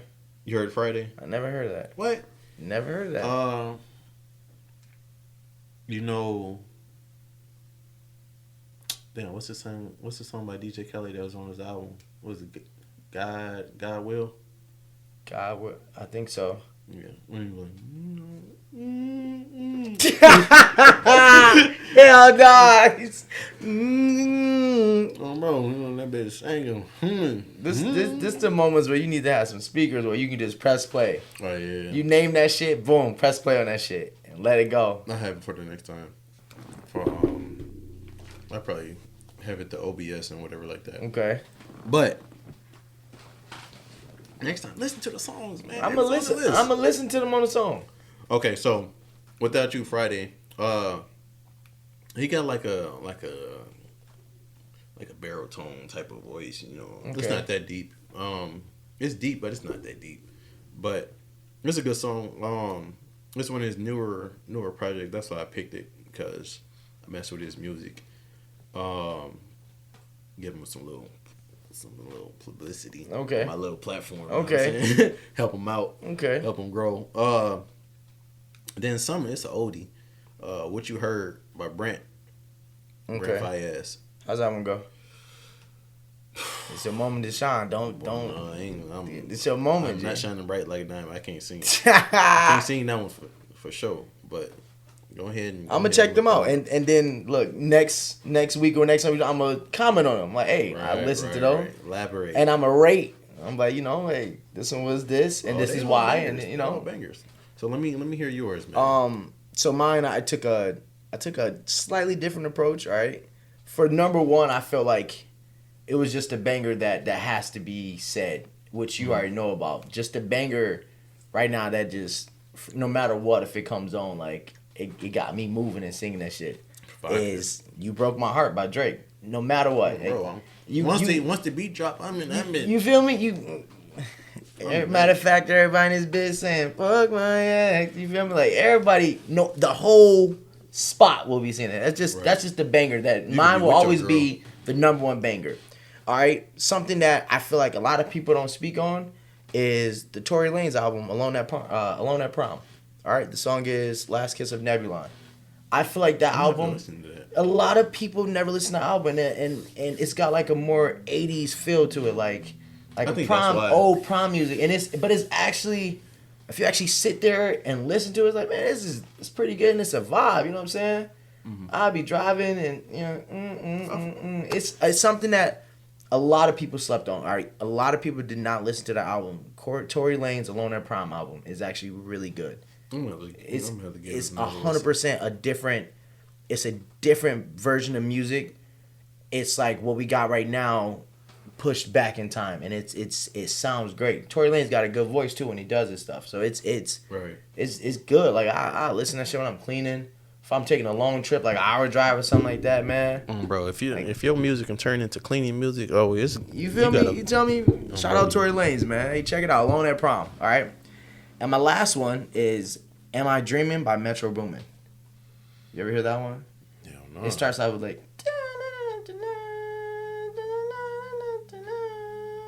No, when you turn that song on, you got to make sure you're in an area that you can actually turn the music up. And That's why I listen to stuff in my car. Man, because when you hear it, it's gonna do something to you, bro. Like I'm telling you, "Am I Dreaming" by Metro Boomin. All right, get in the car and turn it up. Like turn it up and just press play. You would not be disappointed. Like the intro of it go, and then when a beat drop to it, boom, you I'm taking your word for it now. Trust me and comment on it. All right, Metro Boomin, "Am I Dreaming." I got Telling you. I'm gonna listen to it tonight. I hope so. I'm gonna listen to all 3 songs when I leave here. Bro, you not a Brent fan?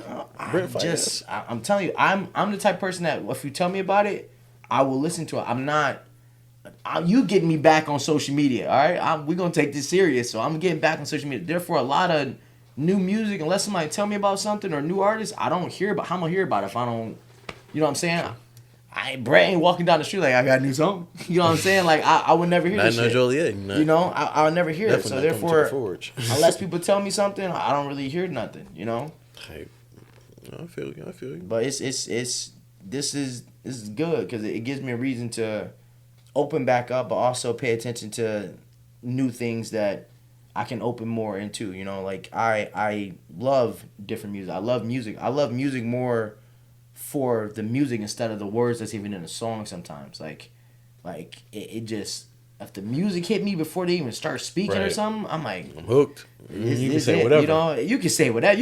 I download the instrumental for me be. You feel me? Cow milk is not good for you.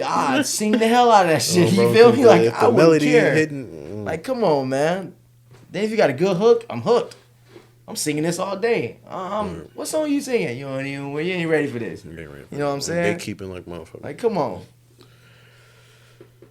Well, I know my 3 is some bangers. So let me know if y'all like my 3 Check or them his out. 3.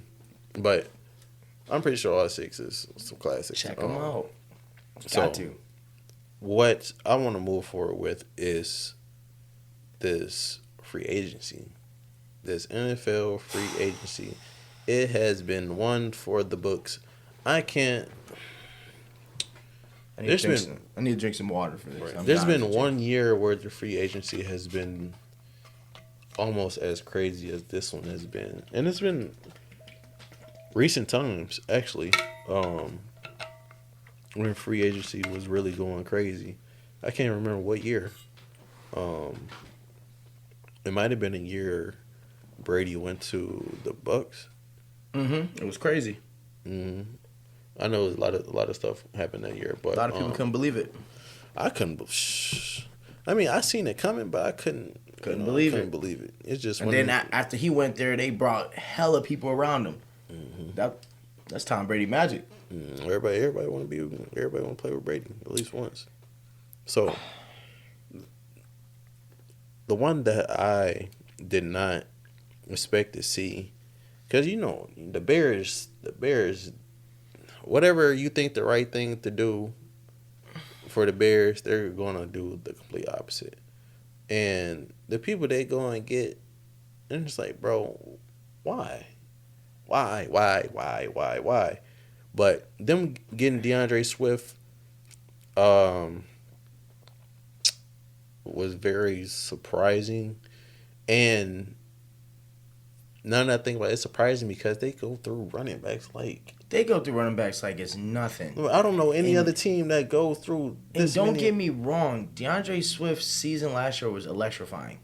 Like he had some great runs for the Eagles. All right. It's gonna be a different system for him over on the Bears. And like you said, Bears running backs. I think the last great running back for the Bears, I'm talking about that had not just one breakaway season, multiple, was probably Matt Forte. You know what I'm saying? The one who has some real longevity, yeah. Like he wasn't just 1 year. He did it for a while. When you had what was his name, Tariq Cohen. He was a little bit. He was electrifying for like one season. Then after that, it's like they stopped using the way they were supposed to use him. Who's the one y'all just had? Montgomery. David Montgomery. I personally didn't see much out of him. personally, he had like a couple good runs. I think he was productive. I would say he was productive. He did it. He got yards. But we're, Oh, your yeah. running back. No Yeah. one was ever scared of him breaking away, and putting the team on his back for a game. You know what I'm saying? Like, I don't know. Like, I didn't see that. I didn't see that when he went to Detroit. I'm be honest with you. He did good in Detroit. I just still didn't see that. Oh, he gone. He gone. Like, nah, we ain't. And don't get me wrong. That's not every running back's job. DeAndre Swift though, he do gone. some shit. He the one that you Get can up- say he get- gone. Get outside them tackles now. Since we're on the running backs, you got Joe Mixon I just to the seen Texans. All right. that. I do want to see how that's gonna play out. I was surprised that the Bengals didn't keep him or do something to keep him. But Joe Mixon with C.J. Stroud is gonna be really good because C.J. Stroud lit up the game last year. Definitely. He surprised me. I said, dang, he going crazy. You know what I'm saying? Like I think he broke records for like rookie quarterbacks too, or he came up next to them. Like C.J. Stroud went crazy last year. Joe Mixon in that offense is just gonna open it up more because Joe Mixon is another person that You gotta have eyes on him. if you don't, he gone. Right. You're not gonna catch him. He gone. Joe Mixon still got what he came with. One of my favorites that just happened. All right, and this ain't my team at all, but Derrick Henry to Baltimore with Lamar Jackson. That was the most surprising. I wouldn't even say the most surprising. This is coming from a quarterback that ran the RPO.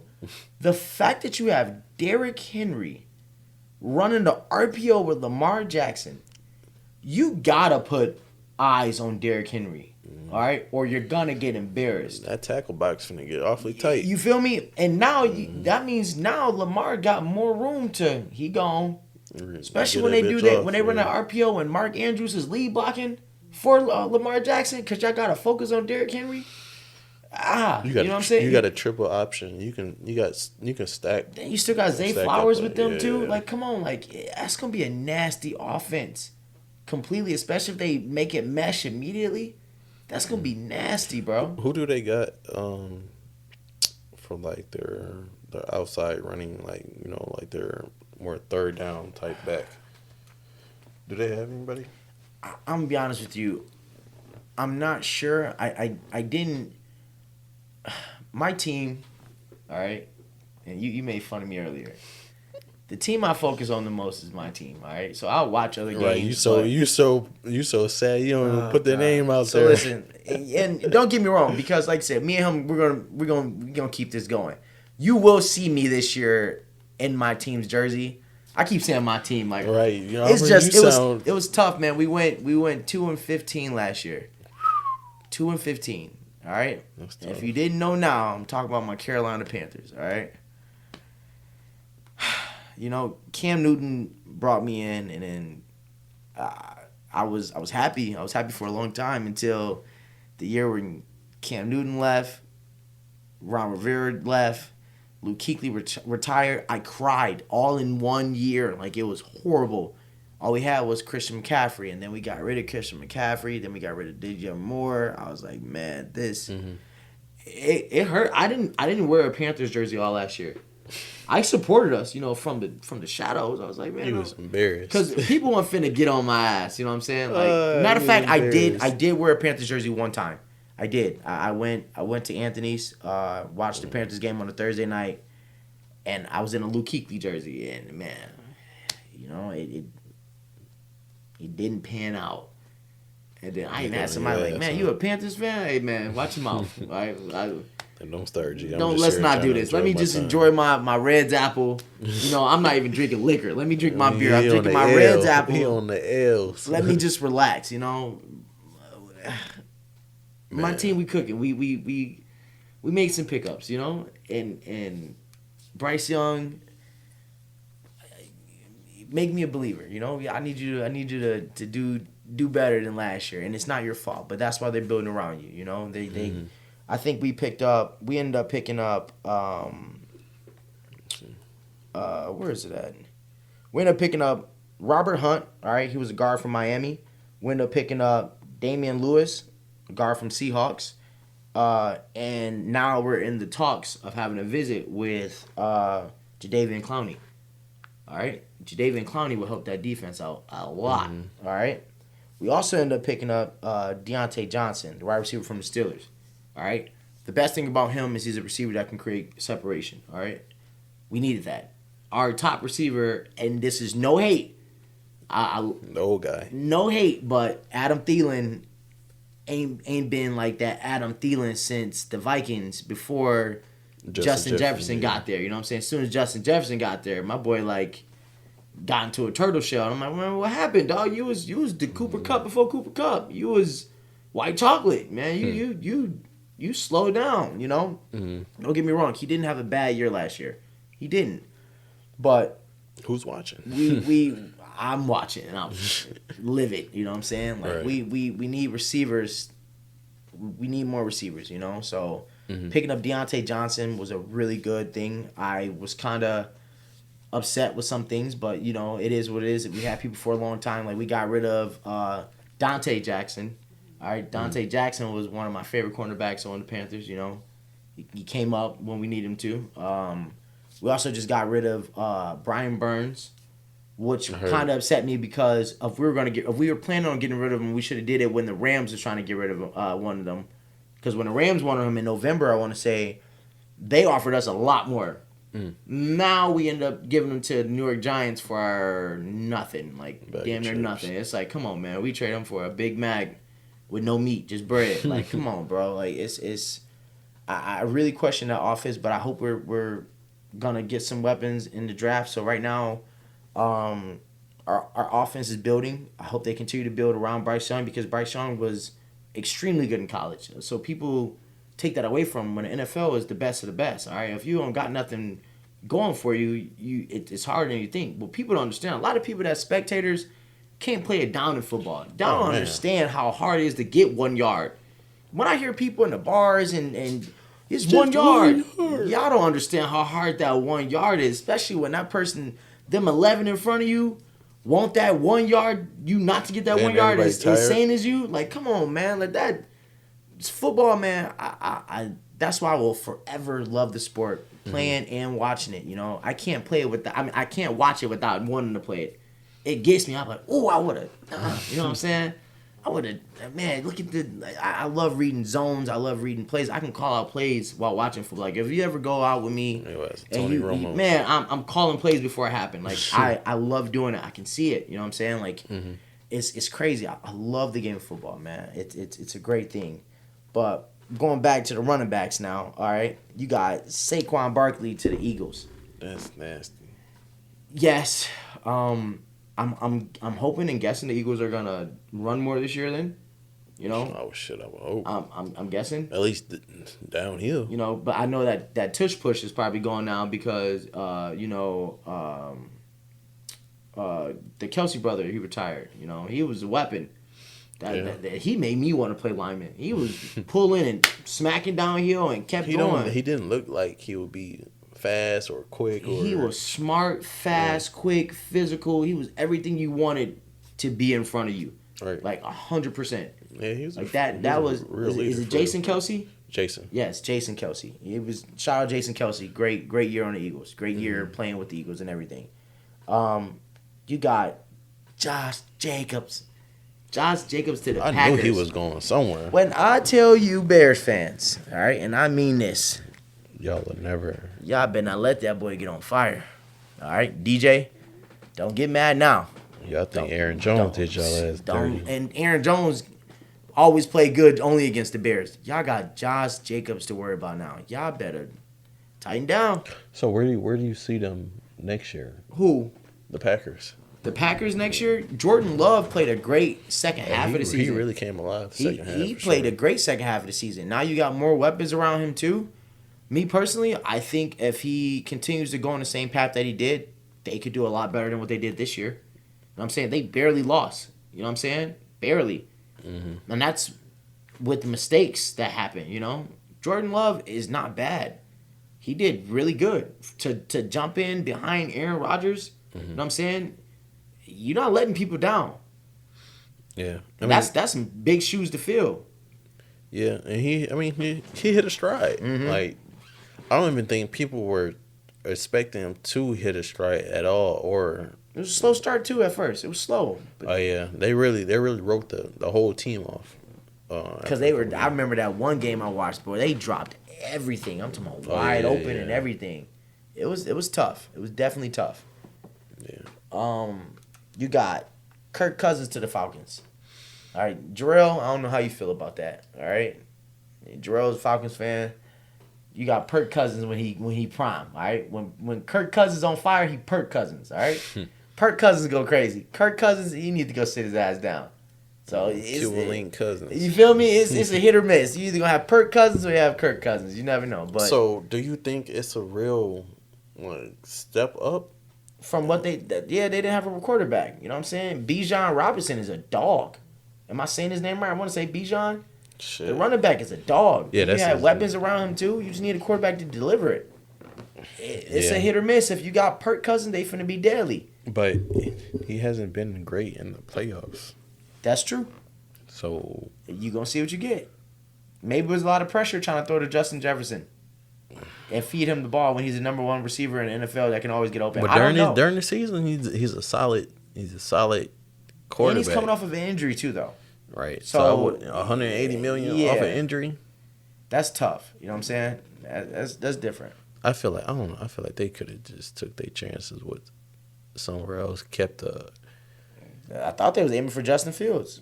But that's what I was turned down. That or the Steelers. That's what I was hearing. But speaking of the Steelers, Broncos country, let's ride. You got Russell Wilson to the Steelers, man. I don't believe in it. I feel like Sean Payton, the way he was coaching, because Russell Wilson turned up in the end of the season. Yeah. But all that other stuff. And that was 9 games after he was supposed to be benched. Crazy. How you supposed to bench me? Now, what if he go to Steelers and go crazy now? It's a chance. And the Steelers got a defense. I think that he's going to go there and manage the game. If he manages the game, that defense can win them games. Yeah. He goes there and manages the game. I feel like at least 21 points. That's it. Manage it. TJ Watt is still a goddamn problem. He need to start getting robbed. He a problem. You know what I'm saying? And he's still young too. TJ Watt is still a problem. You know? Right. We already talked about the Bears.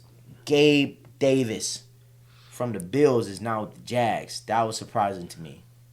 Gabe Davis. And he's a bigger receiver, yeah, right? And he got some speed and made a lot of downfield catches from Josh Allen. Mm-hmm. Like, that surprised me. Y'all didn't want to fight to get him, or y'all couldn't agree to something. I was surprised seeing him go to the Jags. So that's another target for Trevor Lawrence. That's gonna be good for him. Is Ridley still on the Jags? Really, I want to say yes for the moment, but I'm not sure. I'm not sure. What about Ingram? Remember, it's still going on right now. Things as we speak right now, people could be gone. Like, so we're gonna get an update. Lastly, we had Tony Pollard to the Titans. Yeah, that's crazy. You let Zeke go, and then a year after, you let Tony Pollard go. And Tony Pollard was good to me. Everybody was saying they should have been let Zeke go and kept Pollard. Everybody said it's the Cowboys. It's the Cowboys. Whatever. Whatever. You know, the talk of the century, though, is Justin Jefferson turning down that money. And people saying there's word on the streets he might be reuniting with Joe Shiesty, Joe Burr, you know what I'm saying, and Jamar Chase. In the city. If he go there, ring him. Give him a ring, bro. It's a win-win. It's too much to handle. And the Bengals just signed Mike Gesicki, the tight end. Yeah, they got weapons, G. It's gritty and everywhere. Listen to me. Give him a ring. Joe Burrow, they finna let Joe Burrow throw the ball Oh yeah, you know Joe Shiesty will do what Joe Joe Shiesty Joe do. Shiesty is Joe Shiesty. People understand. Like if I had a chance to switch and be a different fan of another team, Joe Shiesty. Would Talk give me about be a fan of another. It's Boy. tough. I swear I'll switch. I move countries so people wouldn't even know who I am, and they'll know me just for being a Bengals fan. I'll leave. You know what I'm saying? Everyone here knows I'm a Carolina fan, but no one knows me out of state. I go somewhere else. You know what I'm saying? Oh man, I've been with Cincinnati since nah. No, but I do think the Bengals are going to they are going to have a big year, especially if they do. I just don't see. I don't know. It depends on if they have the cap, the cap space. But shit, if I have the opportunity, just think about, because Cincinnati, they aren't that big of a market in general. So if I had the opportunity to maximize that by signing Chase or signing Jefferson and reuniting all three of them, I'm doing it. You see T. Higgins? That's gonna drive up ticket sales. That's gonna drive up. You see T. Higgins all go. that. Man, you need something. You open a space for something, for Yeah. someone. Justin Jefferson go there, it's a problem. Yeah, I mean, it's probably in cahoots. He's not gonna just turn down that money for me. He turned down that money for a reason. Right. You feel me? Shit, I don't blame him. Your quarterback gone. I don't really think he was. He told them they better get new people. Right. I don't really think he was rocking with Kirk like that, anyways. But he wasn't getting the ball. No, he wasn't. And you got the number one receiver in the NFL. Crazy. And he wasn't getting the ball like he was Supposed hoping. to. Yeah. So it is what it is. But yeah, that Saquon too. Yeah, that Saquon is spun. Yeah. But I don't see a running back. It's been terrible last 3 years being a running back. It's hard to be a running back these years. There's a number of receivers. It's a passing game. Right. It's a passing game. And he's so expendable. That's why people like D Swift and them will catch you sleeping. And long you got a running back, they can say he gone. Right. Because if you got to guard them receivers and make sure they don't get nothing past you going deep. Yeah, because if you're not a third down back, it's gonna be hard to. It's tough. It's gonna be hard to get this money. It's definitely tough. So, I think Derrick Henry he one of the only downhill running backs who still thriving. Saquon still is though, but when he's not injured. But yeah, when you do got injuries that come into play, And, ain't really much you can complain about. Pacheco too. Pacheco run like he angry. Pacheco run like nigga. he rushing to go to recess. Pacheco run like his mama said, you got 5 minutes to get home before the street lights come on. Pacheco run like he finna go get the last spicy chicken sandwich in the lunchroom. That nigga swole. He run aggressively. Pacheco run like a swole It's the hamster. dreads. I don't know. He light skinned too. I don't know what's going on. He like the Nigga got bracing and everything. like man, it's different. Pacheco different. For sure. Definitely have no gripes about that. I am a fan of the way he runs. But I wouldn't get in front of him. I'll be honest with you. You might. I wouldn't. I'll be honest with you. Ankle bite. I'm hawk tackling for sure. I give 100% towards an ankle, but if I miss, I miss. It is what it is. Hawk tackling for sure. How soon can a girl ask me for money? Yeah.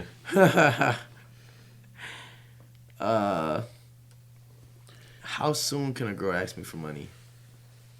We gotta be something. Something like what? You gotta be something, or she gotta have given up something, or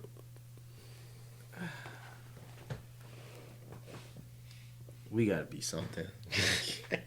We gotta be something. Anything you giving up, I can give from anybody. Right. In her mind or in your mind, y'all gotta be something. We gotta be something in both our mind. Like we gotta be something, because my money is my money. You got your own money. Right. We not nothing. This ain't no charity fund. You better figure it out, boy. Yeah, I'm here for you, baby. But I may even put something on it, but I got 5 on it. I got a good 5 on it. Nah, that dude Bro, I done had people ask me the money for their phone bill, like the first week of us conversate. I won't even say talking, conversing. That's outlandish. Man. The fact that you felt comfortable enough to ask me for some bread and we just start conversing.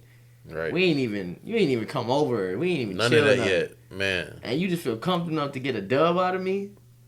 It was. Well, I'm talking about like, for the phone bill, like the whole bill, not something on it. The phone bill itself. Blocked. Yeah, I'm about to say that. Dude, that's to me. It's like if you can get that out of me without us being in a relationship or something like that, it's like, dang, what's the benefit? Why even get a relationship? I can get some money out of him. I can get some good dick out of it, some shit like that. Like, why I'm gonna date him. You know what I'm saying? Don't ever make yourself too damn available because I had a whole cow. You feel me? Like, come on, man. That's like the shit when I seen it somewhere. There was like say you're in a long term relationship, like 5 years worth, and you and that person break up, right? But in the midst of getting that relationship, like, y'all became something, and y'all start having sex and all this other shit, right? Then you and her break up. Next dude, without even dating her, cracking her instantly, freely, like they probably took you no months. no relationship or nothing. They was Right. like, how you feel about that? And it's like, dang, if dude can crack, once you crack, what else you can give? Like, you can chill with me whenever you want, you cracking and everything. It's like, man, if I ain't have to be in a relationship with you to crack and chill with you, why did I do that for 5 years? Feel like a goofy, You right? know, like, what's your opinion on that shit? Because it's saying this like, if you can get money out of me without me dating you, why would you even date me? You know, what's the, and say that's something for like a whole nother segment. Because it's like, what does a man want out of a woman? What does a woman want out of a man? You know what I'm saying? Like, a woman want out of a man, a man that can provide and everything like that. You know, safety, security, love. I'm not looking for none of that. You know, in a woman. What's you know a man looking for a woman? Man ain't looking for none of that. I need a son. Right. I need you to respect me. I need you to. It's not a want. I need you to. If you can't do that, you gotta go. I'm a Stevie Wonder your ass. Like, you gotta go. Heavy you know? heavy on the respect. I don't. And I heard that question asked before too. Like, we were chilling. It was a group of us, and somebody asked, like, "What do you need out of a woman?" Dude was like, "Oh, I want to be loved." I'm like, "You're tweaking. All right. I need to be respected. All right, because you can put your love in that category with the respect. You know what I'm saying? Can hate me, but it's still certain things you want to do out of respect. You can love me, you can like me, you can dislike me, but I need you to respect me. Mm-hmm. All right, respect. There's a lot that goes into that respect category. All right, I don't need you to love me. You know what I'm saying? Mm-hmm. If you don't want to be with me, don't be with me. Right. You know what I'm saying? Just plain and simple. That should be a given. Like, what are we doing here? If you don't want to be with me, don't be with me. Yeah. The time period that you with me though, you feel me? I need that. It's not even an option. If you can't do that, you just gotta go. Ain't no ands, if, buts about it. You just gotta go. That's the thing. A lot of people these days looking for love as a man. It's like, bro, you're a man. You need to be respected. Mm-hmm. That woman can love you to death, but not respect you, and you're not a man. Mm-hmm. You feel me? Like, to me, it's a lot of dudes and that I feel like those things go hand in hand. I don't know if I talked about it on my podcast or I talked about it on my cousin's podcast, but I feel like if a woman respects you highly, like, it's going to show in the way that she shows love to you. You know what I'm saying? Mm-hmm. And if she doesn't respect you, it's gonna be a long road for you, man. It's gonna be a lot of here. But yeah, man, it's just things that they're not gonna do out of love. It's gonna be a lot of things they're gonna do out of tolerance, for you, because y'all so involved with each other now that y'all are X amount of years in. And the love is gone, she's just tolerating you because of maybe you are still taking care of your financial responsibilities. So she tolerates you because she love you. Right. You know what I'm saying? But she doesn't respect you. She may, it may be the tone of her voice, it may be the remarks, it may be the back talk, the all this ends Right. and busts about it. Me personally, and again, this is my opinion. Me personally, if me and you together, again, I need that respect. You got an opinion, all right? I got an opinion. At the end of the day, though, what I say, I need that to be final. You know what I'm saying? And I'm not just gonna overturn you without you talking. Whatever you say, make it make sense. You make it make sense. All right, we're gonna do that. But if you want me to be a leader, I'm let me lead. going to lead. Yeah. Look, every man needs to understand that their role is to lead. Lead that woman. If you don't allow me to lead, why we here? Why we doing this? And you also feel me? can't lead somebody who doesn't want to follow. You know what I'm saying? If you don't want to follow me and you want to be the leader, you want to be hand to hand, like, nah, that's why a lot of people still think these days, oh, it's 50-50. No, I'm a leader. Let me lead. Let me lead you. It's All right? gonna be. Let me provide that 80%. Your 20% is the easiest thing in the world. I love you for You it. feel me? I That do. 20% that I need you to pick me up on, handle that 20%. We That not carry 50. weight. We not, you feel me? We not 50-50. Right. We 80-20. Carry me on that last 20%. Tell me what you think we should do if you think I'm leading us wrong, and I will literally consider what you're saying. You make it make sense, you right. I'm still Right. I'm gonna tell you that this is what we're gonna do. You was right, we're gonna do this. But if you just saying something out of spite or out of because your friends told you or some shit, or you trying to try your hand. So your friends know better, you know how to handle what's going on in this household. Like, come on, you gotta understand. I'm king of the castle. All right, I need you to respect me. If you don't want to respect me, by all means, I'm not gonna force you to respect me either. I'm not the type of person to repeat myself. All right, and understand when I'm the type of person that if I tell you something, I expect it to get done. If I tell you I'm about to be done with something, I'm done with you. Trust me, I'm done. Like, I'm the type of person that'll get up and get going. I don't really do the back and forth, or I'm gonna say I'm going and then I'm finna stay. Like, nah, G. When I say I'm going, I'm going. Like, it's and it's nothing against people. It's just me. Like, if I gotta repeat myself to you 30 times, I don't got a kid yet in my life. Right. I'm not dating my kid. I Like, ain't what? here to be nobody daddy. No. Come on, man. Like, I'll be daddy, but I ain't your damn daddy, motherfucker. Like, you know? Yeah. Like, I shouldn't have to tell you over and over and over and over again. Like, I need you to hear me out. And again, if you feel like what I'm saying ain't making sense, let me know. Have me explain it. I ain't got no problem explaining things to you. A lot of people these days, too, man, pretty girls and attractive guys to girls come and go all the time. If I can have an intellectual, like an intelligent conversation with you, we this ain't gonna work. You know what I'm saying? I don't give a damn because you cute. I don't got time to backtrack. Because you pretty. Yeah. Nah. You know Let's what I'm go saying? fade. Like, in my life, in my time period, I learned that whoever you choose to lay down with and choose to have a family with, and we got to sit down and find out what you bring to my table and what I'm bringing to your table. Do we both got the same amount to lose? Or is it just me that got something to lose? You know what I'm saying? Right. Is it just you getting a free ride, or is it, you know what I'm saying? A lot of people don't think about that these days, bro. Yeah. Like I said, a lot of things, and this is just an opinion again. A lot of these days, girls don't want to be led. They want to be the leader sometimes, and they want to pick and choose when something happening. You know what I'm saying? Like, nah, I need you to either follow the entire time and give me you being my woman. You're supposed to challenge me. Understand this, though. There's a time and place for everything. You feel me? Never in public. Never in public. There's a time and place. I don't care if I did something completely outlandish. You know what I'm saying? Wait for it. Right. Hey, when we get home, get on my ass. Right. Don't challenge or embarrass me Because as a man. because in it public. won't end well for you. It won't. You know what I'm saying? Like, I tell people, man, pick your battles. Some things don't even be worth it. I think that's the worst thing you can do.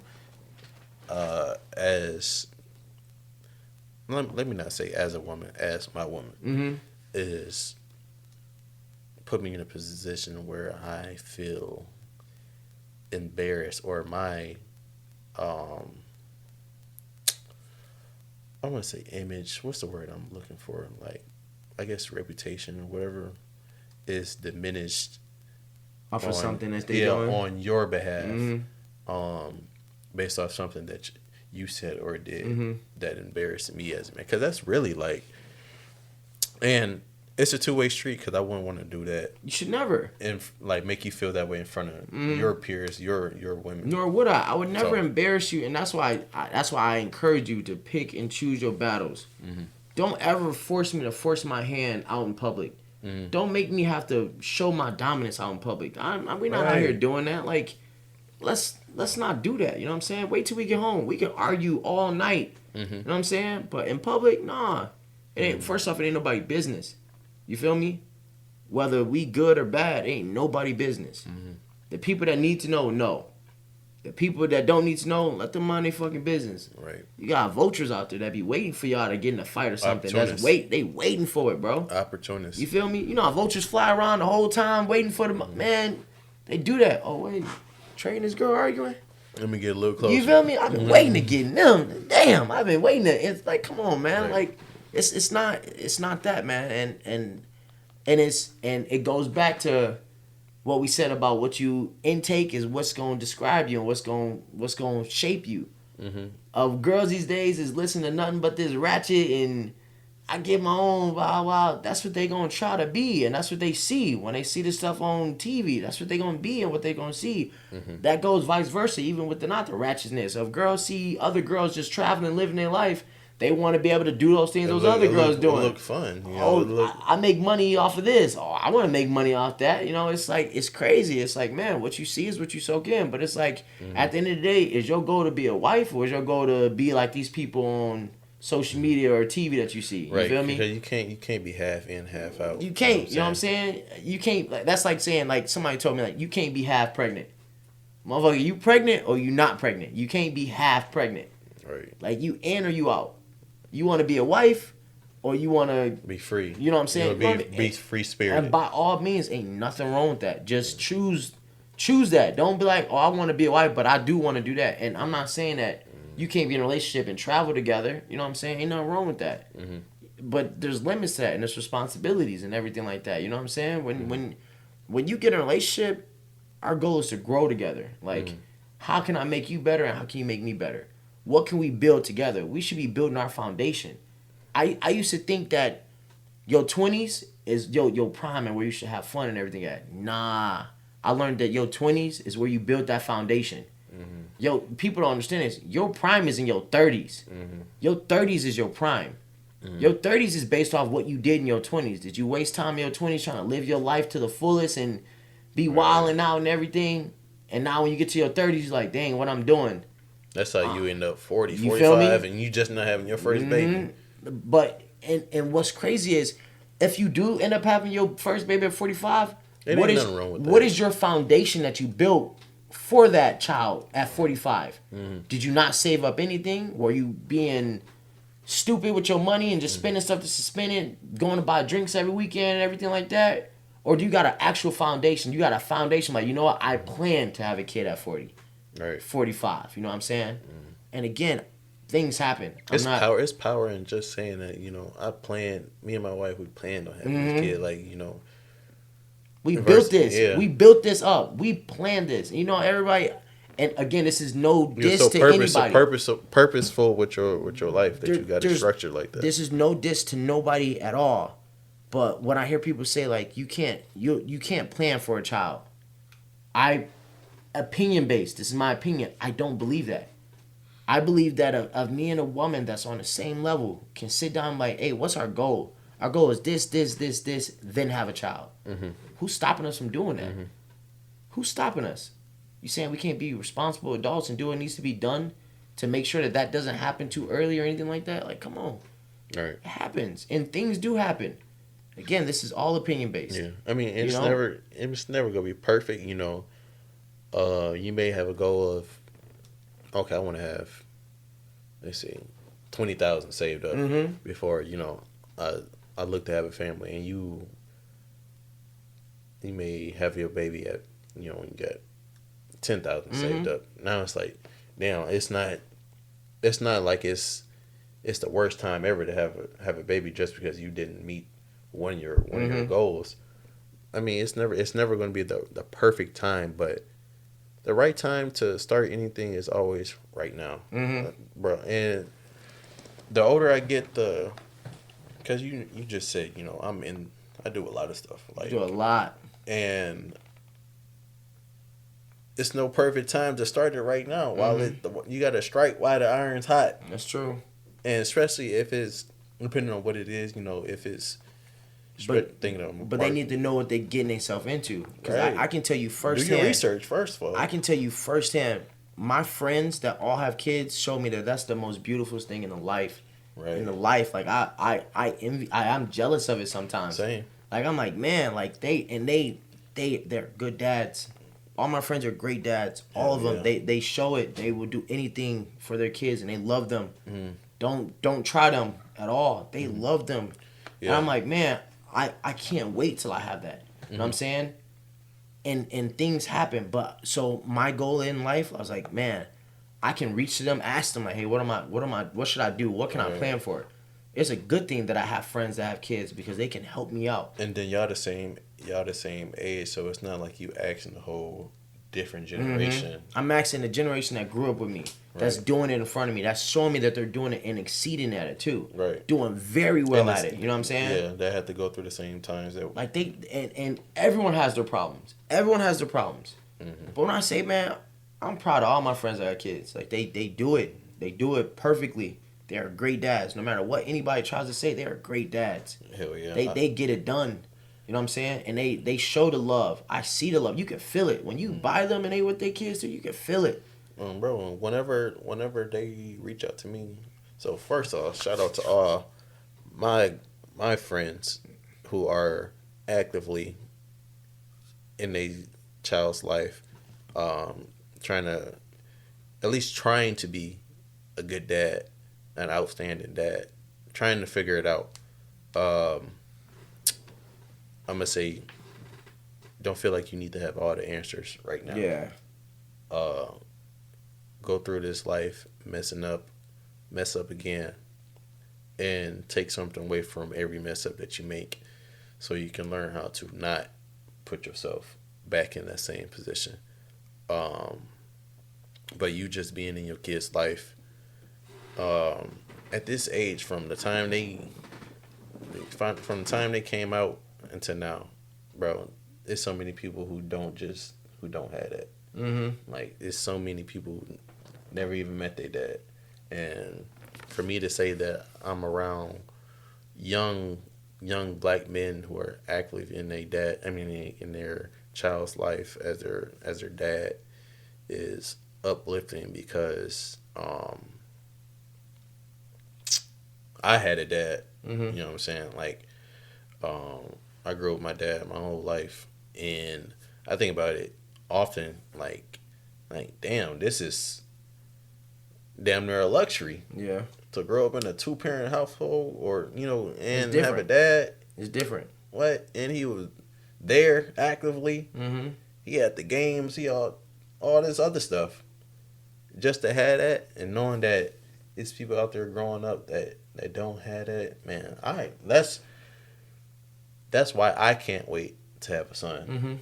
That's the main reason why I can't wait to have a son, so I can show up for his games. Knowing what it meant. Knowing what it meant to see my parents out there supporting me after a long day of work. You know what I'm saying?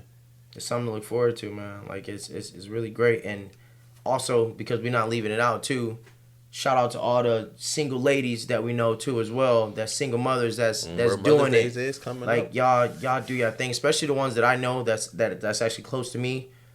Amazing mothers, Right. Things happen, but life goes on, and they're doing what they need to do to take care of their kids and do what needs to be done.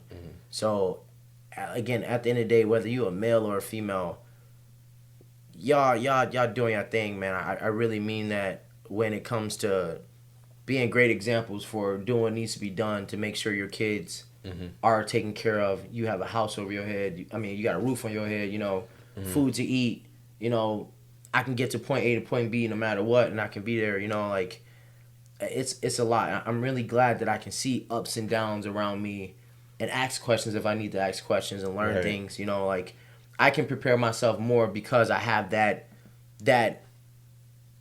those things around me that I can reach out to. You know what I'm saying? I didn't burn bridges with people for no reason. I can reach out and be like, hey, I'm thinking about this. If I want to do this, what do you think? Well, when I did this, they can only give me their opinion. You know what I'm saying? And also, if you're gonna ask for an opinion, don't get in your feelings when somebody give you the truth. You know, like you gotta be open minded. Take it with a grain of salt, and move on with that. But it's definitely something growing up these days and age, because like you said, a lot of people, because we two people that don't got kids yet, people say we're rare, and it's crazy these days that it is rare to be 28, 29, 30 without any kids yet, like it's rare. It's all about how you live your life. It's all about how you live your life and what you want to do. And like, again, it's nothing against people that got kids at this age too, you know what I'm saying? Right. Because like I said, I know a lot of people that got kids that's doing better than me right now. You know what I'm saying? Right, and they doing the damn thing with their kids. They doing it with their kids, and I'm telling you, I'm jealous of that sometimes. Like that shit, man. Y'all examples, your examples. I want to be like that. You know what I'm saying? I want to be like that or better. You know what I'm saying? The type of person I am, I want to be better. Like, damn, he did his damn thing. She doing her damn thing with her kids. Bro, at this age, I don't want to say I did it all. I did enough to be content with, my 20s, my crazy 20s or whatever. And I'm getting to the age where I'm an old head now, almost. And I got one more good year. I'm 29. Going out with a bang. My foundation, bro. I'm 29 right now. My foundation needs to be set and built when I turn 30. You know what I'm saying? By 30, that's what I built. You know what I'm saying? I can't take back nothing I did already. Right. You know what I'm saying? What did I build? And then start planning for the next step. You know what I'm saying? I would love to get a house right now. Shit, the market is shit right now. Right. You know what I'm saying? I can't just jump into some every shit. Day. Man, I be looking every day. I'm telling you, man, like a house. Once I get my house, I want to have a kid. You know what I'm saying? I want to have a kid by 35, 37. You know what I'm saying? I want that. I feel like I could do a little bit more, get some extra things ready, and then, you know what I'm saying, settle down and do what needs to be done. It's a lot, man. That life is a lot. And, like, the way I'm trying to structure my life now is, like we basically talking about, it's preparing me to have a stable foundation from when I do want to start my family. And, things may not be ideal all the time, but, if I can have a good income to where I'm able to get my bills paid, keep a roof over me and my wife's head, or the mother of my kids' head, bro, what really is there? What extra is there to to look forward to?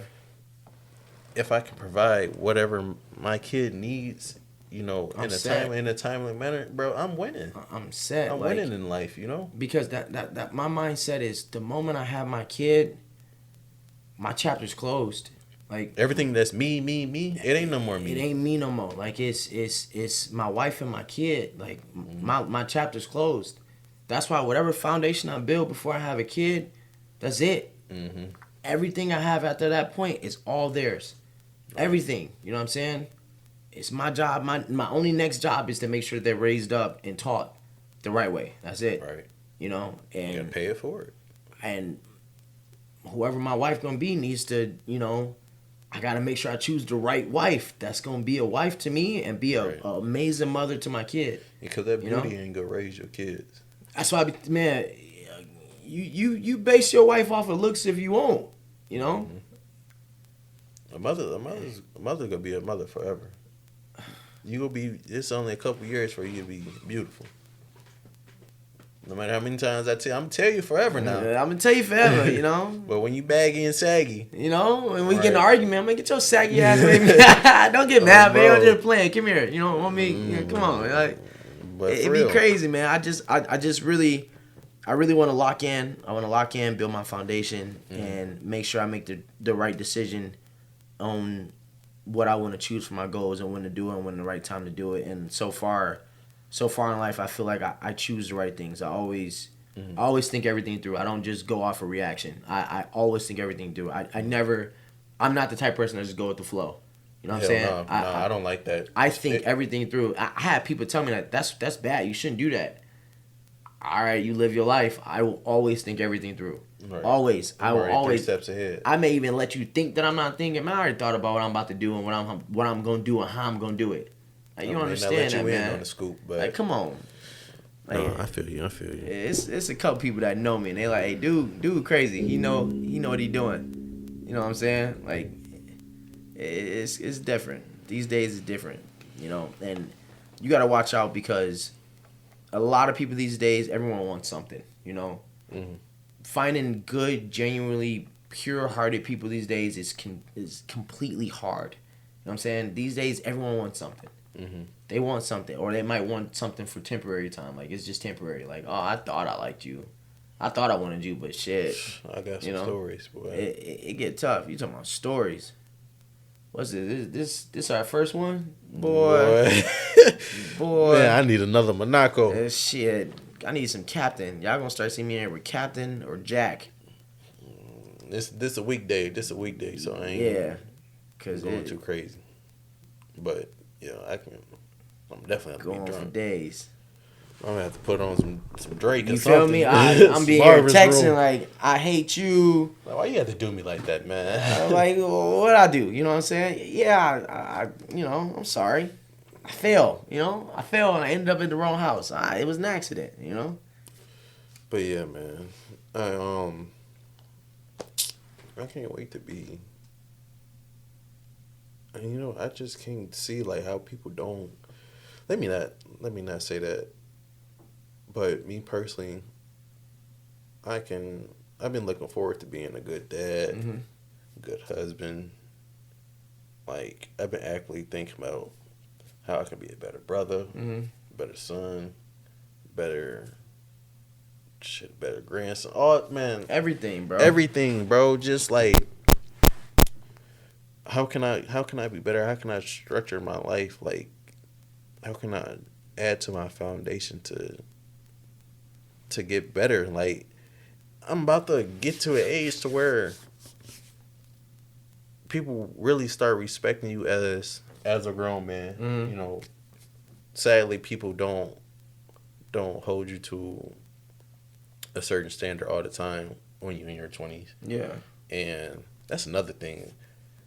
If you're an old head in your 40s, 50s, stop trying to take advantage of these young adults that's in their 20s and belittling them into thinking that they aren't grown, like they aren't sure of themselves yet. There's a lot of people out here that's been through a lot of stuff, like a lot more stuff than you can probably even fathom.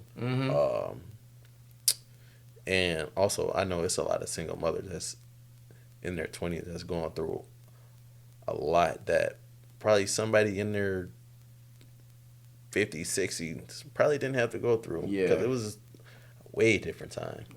That goes with the money, the cost of living and everything right now. Right. It's different. It's not the same.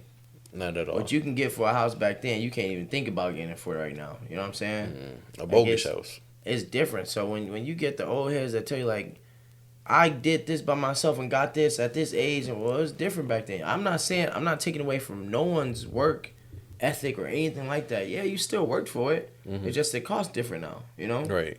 Like I seen a post the other day from my friend. I was saying like, making $100K a year ain't the same as it used to be, and that's facts. That's facts. To me, $100K these days is like $60K. Like, you good. You know what I'm saying? You in the alright area right now. But you I feel like one of my goals is if I can't, I want to learn to make money while I'm sleeping. I learned that I read and I watched podcasts and everything, and then they say like, you'll never be rich unless you're making money 24/7. And the only way to make money 24/7 is you make money while you're awake, you make money while you're sleeping. Then you be rich. You know what I'm saying? But then it's like a rabbit hole.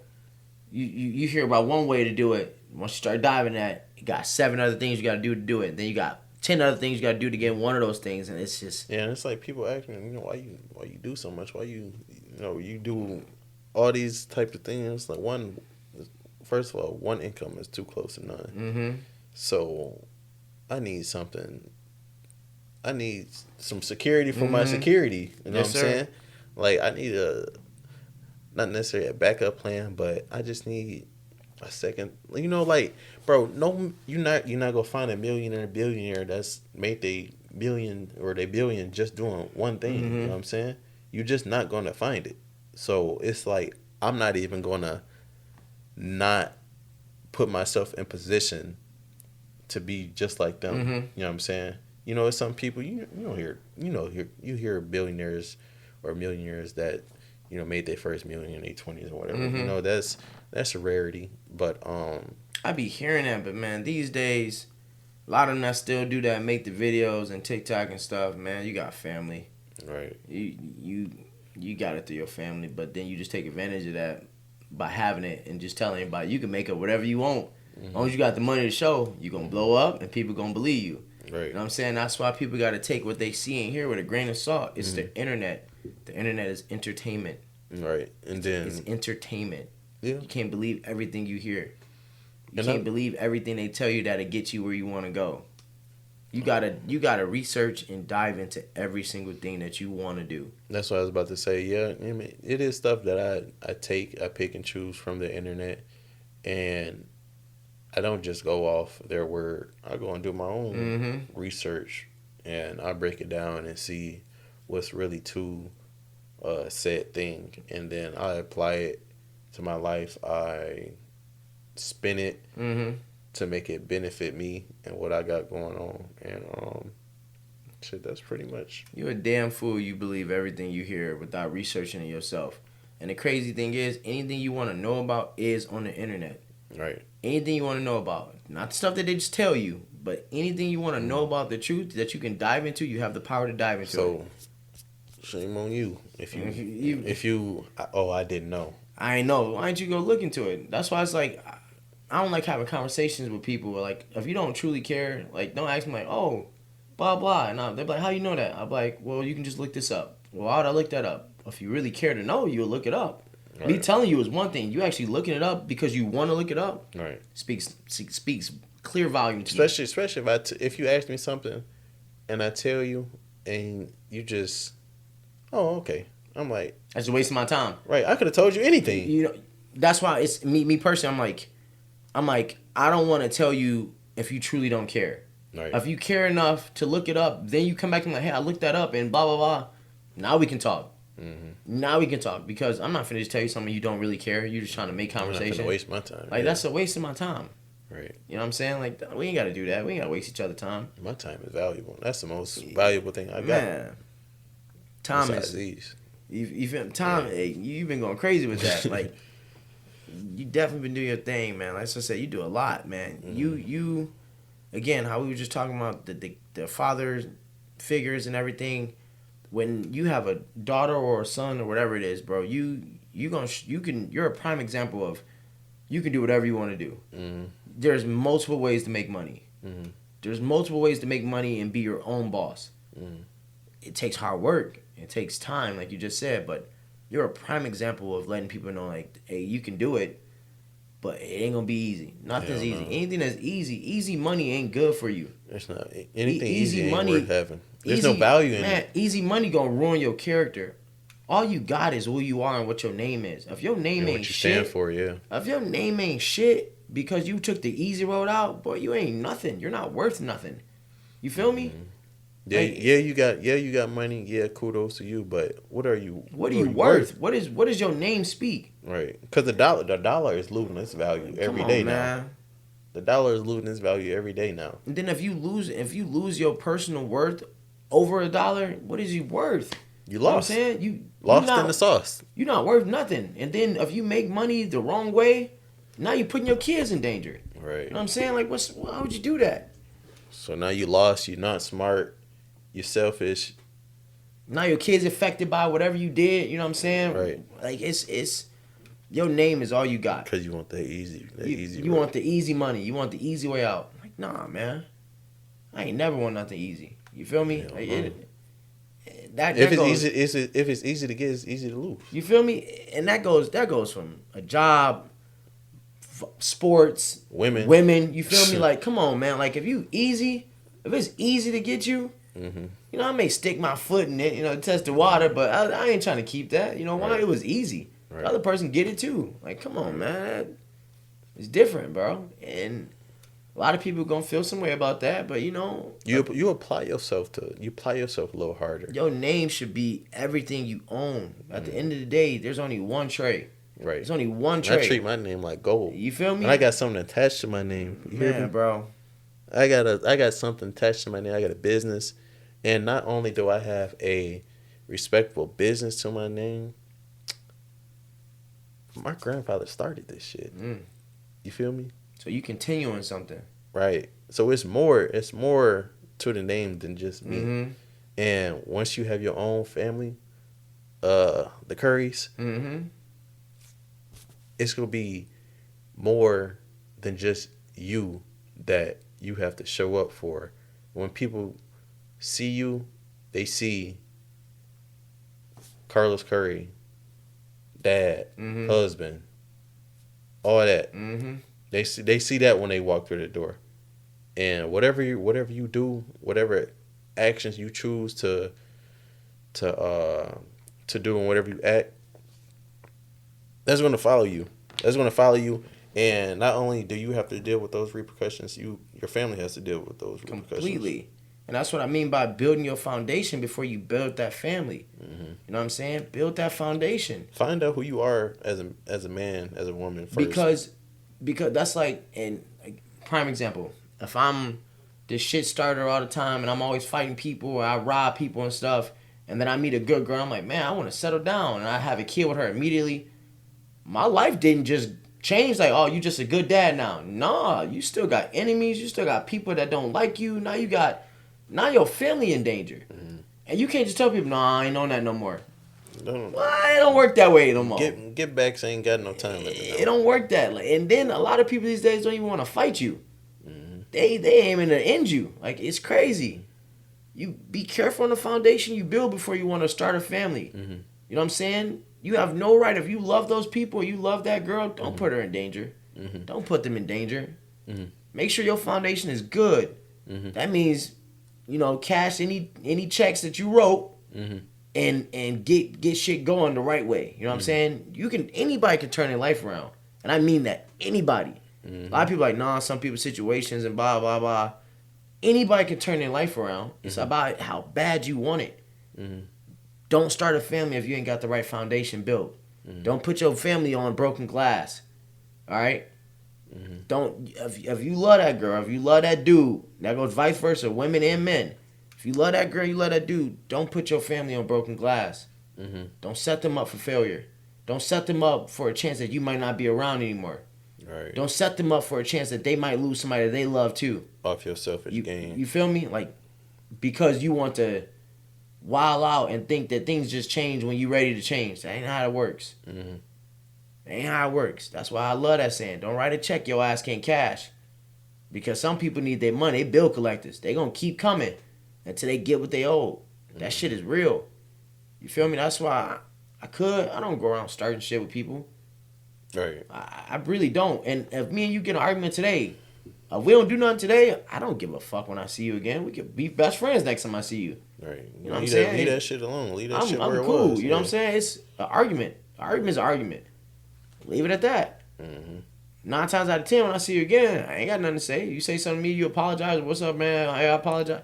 I'm not finna carry that shit. You know what I'm saying? Over for a whole week I'm like, to the bro, next hoop session. I'm like, bro, you ain't have to tell that to me, bro. I don't give no fuck about this. You cool. Right. You know what I'm saying? I appreciate you. It takes a man to own up to mistakes and shit like that. Mm-hmm. But I ain't holding on to that shit, man. Right. I got other things to worry about. Man, I got a motherfucking There's people granny who I got a granny who I need to make it home to. You know what I'm saying? Man, G. I got probably people worried sick about me. I got people that be like, man, I can't go this way. I can't go around this neighborhood. I can't. Man, how you want to live like that? What? Looking over your shoulder for the rest I of your never life. look over my shoulder for shit. Never. If I put myself in that predicament, bro, I'm gonna handle what I need to handle. Right. All of that For what? Just to still not have nothing? To have nothing. Nah, I gotta watch my back everywhere I go. For what? It ain't worth it. It ain't worth it, bro. Mm-mm. Things is definitely different, but it's people just need to think before making actions. Mm-hmm. Think before you do something. That's all you. That's as a man, as a woman with character that cares about bringing a family into this world and starting something. Think before you do something. Build that foundation. Build a strong foundation to start a family, and then have that family. Don't have a family with broken glass, cause that glass gonna break. Mm-hmm. Bro, think about family value, family core values. Like there's families out there, like these known families, and you like their values, their family core values speaks for themselves. Like you see it in them. You ever just come across like, bro, just like a good family, like you know what I'm saying, like a well put together family. You can tell that they kids been taught certain things, certain core values, certain. They got common sense. Right. Respect for others. The hardest thing to see these days is common sense from kids and humans and people of our age, young adults, older compassion. adults. Like, man, bro, like it's crazy these days, bro. Like, and it goes back to what was allowed and what wasn't allowed. How you was raised. A lot of us was raised differently, but you can tell who was raised the right way. You can tell who was raised the wrong way. It ain't no diss to your parents at all. You know what I'm saying? I'm the type of kid that got my ass beat. I fucked up. I got my ass whooped for it. You know what I'm saying? I got yelled at. It depends on the levels. There's levels to this shit. There's levels to it. I didn't get my ass whooped for everything I did. No. Sometimes I got told to go sit my ass down. I got told to stop screaming. I got told to go stand in timeout. I got told if I do it again, I'm going to get my ass beat. I got told I ain't believe fat meat is greasy, and I got my ass beat. You know what I'm saying? Like, it's levels to it, man. You got to teach your kid. There's levels to the seriousness of what they're doing. You know what I'm saying? You got to teach them that. Everything ain't the same type of seriousness. You know what I'm saying? Right. If I push Trey, it ain't the same as me. You feel me? If I push Trey, it ain't the same as me pulling a gun on Trey. Right. It's two different things. There's two different consequences from that. If I push Trey, Trey might push me back. I'll pull a gun on Trey. Trey might pull a gun on me back and pull the trigger. Right. You feel me? Like it's levels to what you're doing. It's your job to teach your kids that. Right. You feel me? Nobody else's. Yeah. One of my top goals, and I'll damn near call it a dream, but I don't really dream no more. I don't even know the last time I ever had a dream. All right, I usually just close my eyes and wake back up. Is to build a strong family, like a strong family. Bro, that shit's so empowering. I'm talking about it's empowering and it's threatening. Right. When you know a family is strong and they together, they stick together. You know what I'm saying? And I ain't even talking about just blood family, like friends and family. My goal is to build a strong family. You can feel it. You know what I'm saying? Like you could be like, damn, I don't know who they is, but you leave them motherfuckers alone. They ain't gotta be gangbangers. They ain't gotta be mobsters, killers, none of that, drug dealers. A strong family. They ain't gotta speak words. They could be about their day, smiling through their day and everything. But when it comes to that family, don't fuck with them. You know what I'm saying?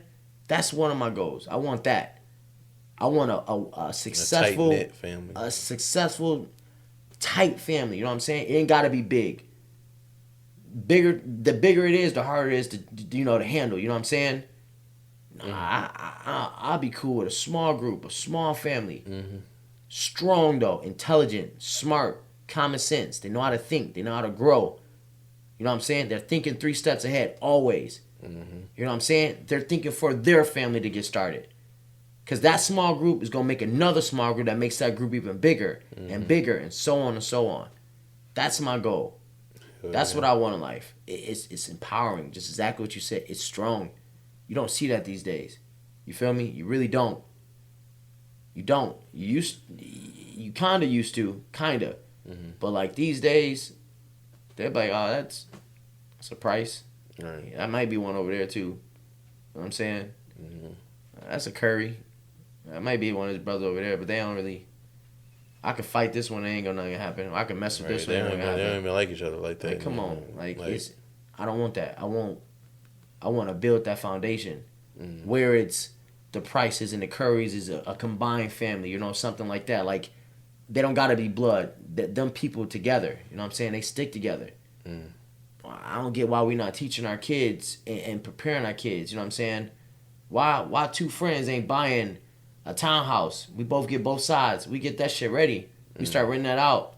Our kids get older. Teach them this shit. Get the same thing going. Build a foundation. Start getting more business. Like get more income for your kids. Get more income for yourselves. Show your kids the route. Again, they don't teach us none of this shit in school. and definitely don't use the excuse. Well, I never had that growing up, and I never had a parent to show you. Like, come on, man. And under people don't understand is what I mean by building a foundation for my family and being wealthy and everything. I'm not talking about I'm gonna be wealthy and give my kid everything. No. I'm gonna show my kid. Riches in the mind. You feel me? I'm gonna show my kid. Like, boy, anybody see me, boy? I don't dress like I got money. But you see me in some sweatpants, some sandals, some Crocs. You know what I'm saying? I might have some nice shoes on, maybe, but most of the time I got flip flops on, Crocs, sweatpants, some shorts or something on. Comfortable. I don't gotta dress like I got money. Right. I don't need that. You know what I'm saying? Like, I'm gonna teach my kids what I got and how to get it. Yeah. I'm not just gonna give it to you because if I give it to you, you ain't gonna learn nothing. Right. I can tell you. You see this? You want that? I can tell you how to get it. I can tell you how to what get it. Yeah. I can show you how to get it, but to actually get it, you got to do that your damn self. Right. I give you all the advice you need and everything like that. To the water now. You feel me? You can lead a horse to water, but you can't make that motherfucker drink it. It's different, bro. Yeah, man. I'm excited. And it's mainly because I grew up with a strong foundation. Mm-hmm. Granddad grew up with a great example. My dad grew up with a great example. And I got other good men around me that provided a good example for me as well, which I am grateful for. And I do think people of age, or when you become of age, like I'm 26, so I'm not that old, but to a 15-year-old kid who don't got too many good role models around them, that's pretty old to them. You know what I'm saying? When I was 15, I probably couldn't wait to be 21. That was probably old to me. But I thought I was grown at 18. Shit. I said, yeah. I say nothing. At 1.8. Then I was like, wait a minute. I can't do nothing until I get 2.1. Dang, 21. I got 21. I said, yeah, I'm grown now. And I'm like, wait a minute. Now I'm really by myself. Now I gotta get serious and find out what I'm gonna do and how I'm gonna make money. Right. And this is tough. I'm finna be out of college. You feel me? Wait a minute. What's credit? Right. I owe money? Wait a minute. Y'all ain't tell me this when I signed up. They don't teach us what we need to know, man. They don't. Sure don't. It's crazy. You can prepare your kids, but you just giving it to them ain't gonna do shit. Like you said, I'm excited. I'm never scared of the future.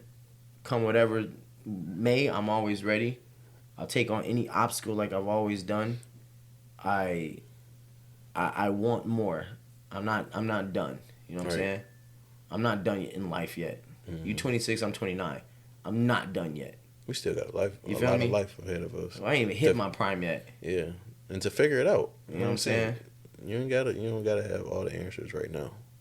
You don't, and that's something I tell everybody, because I told you I'm Dr. Phil now. I'm Dr. Phil now, man. That's when the anxiety get on your ass. I want to stop trying to have every answer. Like, shit, I'm learning that people learning that life it don't start really being life till you get older. You know what I'm saying? Like, man, you don't understand you alone till you finally alone. You know what I'm saying? There's people that's still taking advantage. Like, man, if you living with your parents right now, you got a job, save your money. That's a blessing, especially if you ain't paying no rent or nothing. Save your money. 'Cause that shit, it's out there. Man, bro. It's a lot of hard nights out there. People don't understand, bro. Save your money. If I could live with my mama right now, man, I'd be racking bank right now. I ain't got no responsibilities and nothing. What? Mama love me. Like, but it's people that's living with their parents that just, I'm spending my money on weed, liquor every weekend. I'm chilling. Like, man, take it from me. Your parents won't always be there. You feel me? I'm 29, and the man that's supposed to be there to give me advice, my dad passed away. I don't got nobody to talk to that's older than me that I can really open up to. You know what I'm saying? That was my father's job, and sadly, he passed away early. I don't got that. So I tell people all the time, if you still got your dad or your mama, y'all not on good terms, fix it. And there's some people that try and it just ain't working. I keep trying every day. I would bug them. I keep trying every day. You feel me? Because it's too late to, I wish I did this when they gone. Because they gonna be gone and they ain't coming back. It took me probably good 3 months to stop texting my dad's phone. You feel me? Like, I was texting it still when he was gone. Hey, man, I just want you to know I miss you, blah, blah, blah. It's too late, you know? Like, it was crazy. People don't understand, man. If you got a chance to reach out, connect with them. Get some shit. And it's definitely appearance of any bad bridge that you have with anybody, like, if it ain't worth it and you care about them, right, fix it. Fix that bridge. If whatever happened ain't worth it, it wasn't worth the fallout, it wasn't worth y'all not communicating no more, fix it. Pride is a motherfucker. I'm like the king of pride, trust me.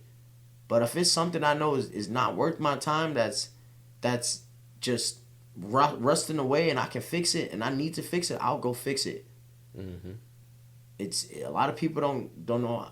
You won't know until you actually alone and you by yourself. When you by yourself, walls talk. Them quiet walls talk. You know what I'm saying? It's lonely. And you 1 minute you chilling, the next minute you do that. You like, dang, I ain't open my mouth in like 3 hours because you ain't got nobody to talk to. You ain't doing nothing. You got morning breath at 3 o'clock in the afternoon, boy. You gotta do what needs to be done. Do what needs to be done. Fix things.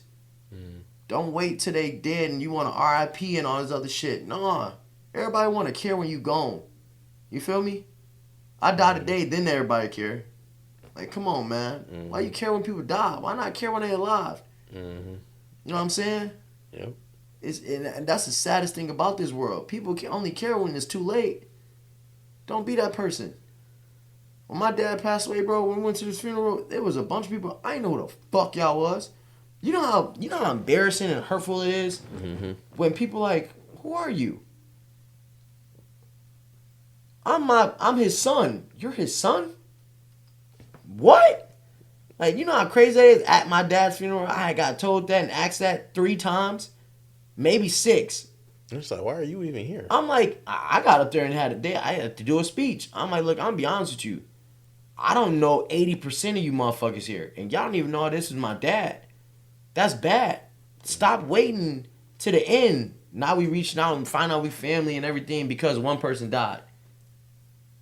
How about we do something different this time? Let's get each other's numbers and communicate and try to fix things and be around each other. Everybody clapped and yeah, I'm up there like pissed. I'm livid. Phonies. You feel me? Like, what the fuck? You know what I'm saying? Oh, brother. You know what I'm saying? What the fuck? Like, we get down there. Some people exchange numbers. Probably like still in contact to like the same ones I knew before that. Other ones ain't said shit. Ain't did nothing. All right, I'll see you at the next funeral. But I probably won't even go this time because I don't like fake kicking it with people, bro. It ain't me. I don't like doing that. Hell no. You feel me? Hell no, I definitely don't like doing that. But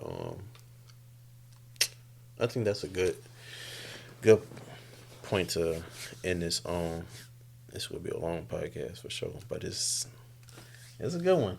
We talked about a lot of stuff. We started here. We went here. We almost cried. We almost cried right here. Had to get going, get my bearings back together again. Like, you know what I'm saying?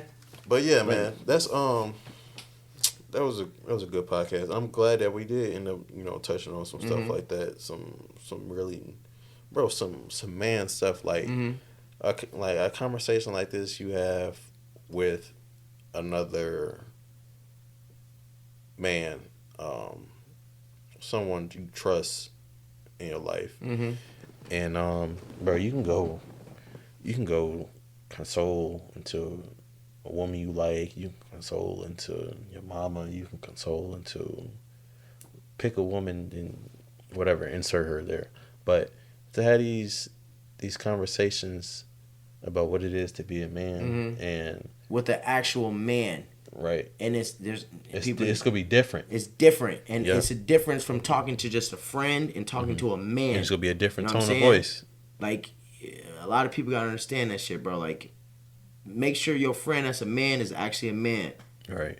If your friend is still acting like a boy or a child or a kid or a teenager, it's your job, your responsibility as a man to let him know. You know what I'm saying? You 26, I'm 29. You don't got a kid yet, I don't got a kid yet. We both can relate to things, and you're like, damn, was I can look at you like, was I there at 26? Nah, you doing better than what I was at 26. You know what I'm saying? I was still achieving, but you reached out and did more things than I did. You know what I'm saying? I'm like, damn, I wonder where I've been at if I did more of that. You know what I'm saying? And you see where I'm at with just one option in my field. You know what I'm saying? Like, you like, damn, I could get that. Right. I might turn one of these 5 things I'm doing to that one thing I'm doing. You know what I'm saying? And then to have that connection with an actual man that can somewhat relate to what you go through and what you're doing in life. It's hard, you know what I'm saying? That's why I can ask for advice from people, but I can't really connect to people that's living a whole different lifestyle to me. Right. You know what I'm saying? Like, you can tell me some things and we can connect some things, but you live in a whole different lifestyle. Right. When I say I'm alone, I'm alone. When you say you alone, you with you and your girl and your kids and stuff. Like, yeah, man, I'm doing this shit alone. Nah, boy, you ain't alone till you're alone. Right. You feel me? When you go home, is that house dark, black, no noise? You know what I'm saying? You turn on TVs in every room just to hear some shit. You know what I'm saying? Like, understand what you're doing. Have a goal. The fun and the love will come. You know what I'm saying? Build that foundation. That's what we're going to do. Building foundations all 2024. You feel me? All 2024. That's what we doing. Yeah, what they say, standing on business. We are standing on our foundation. Got to, man.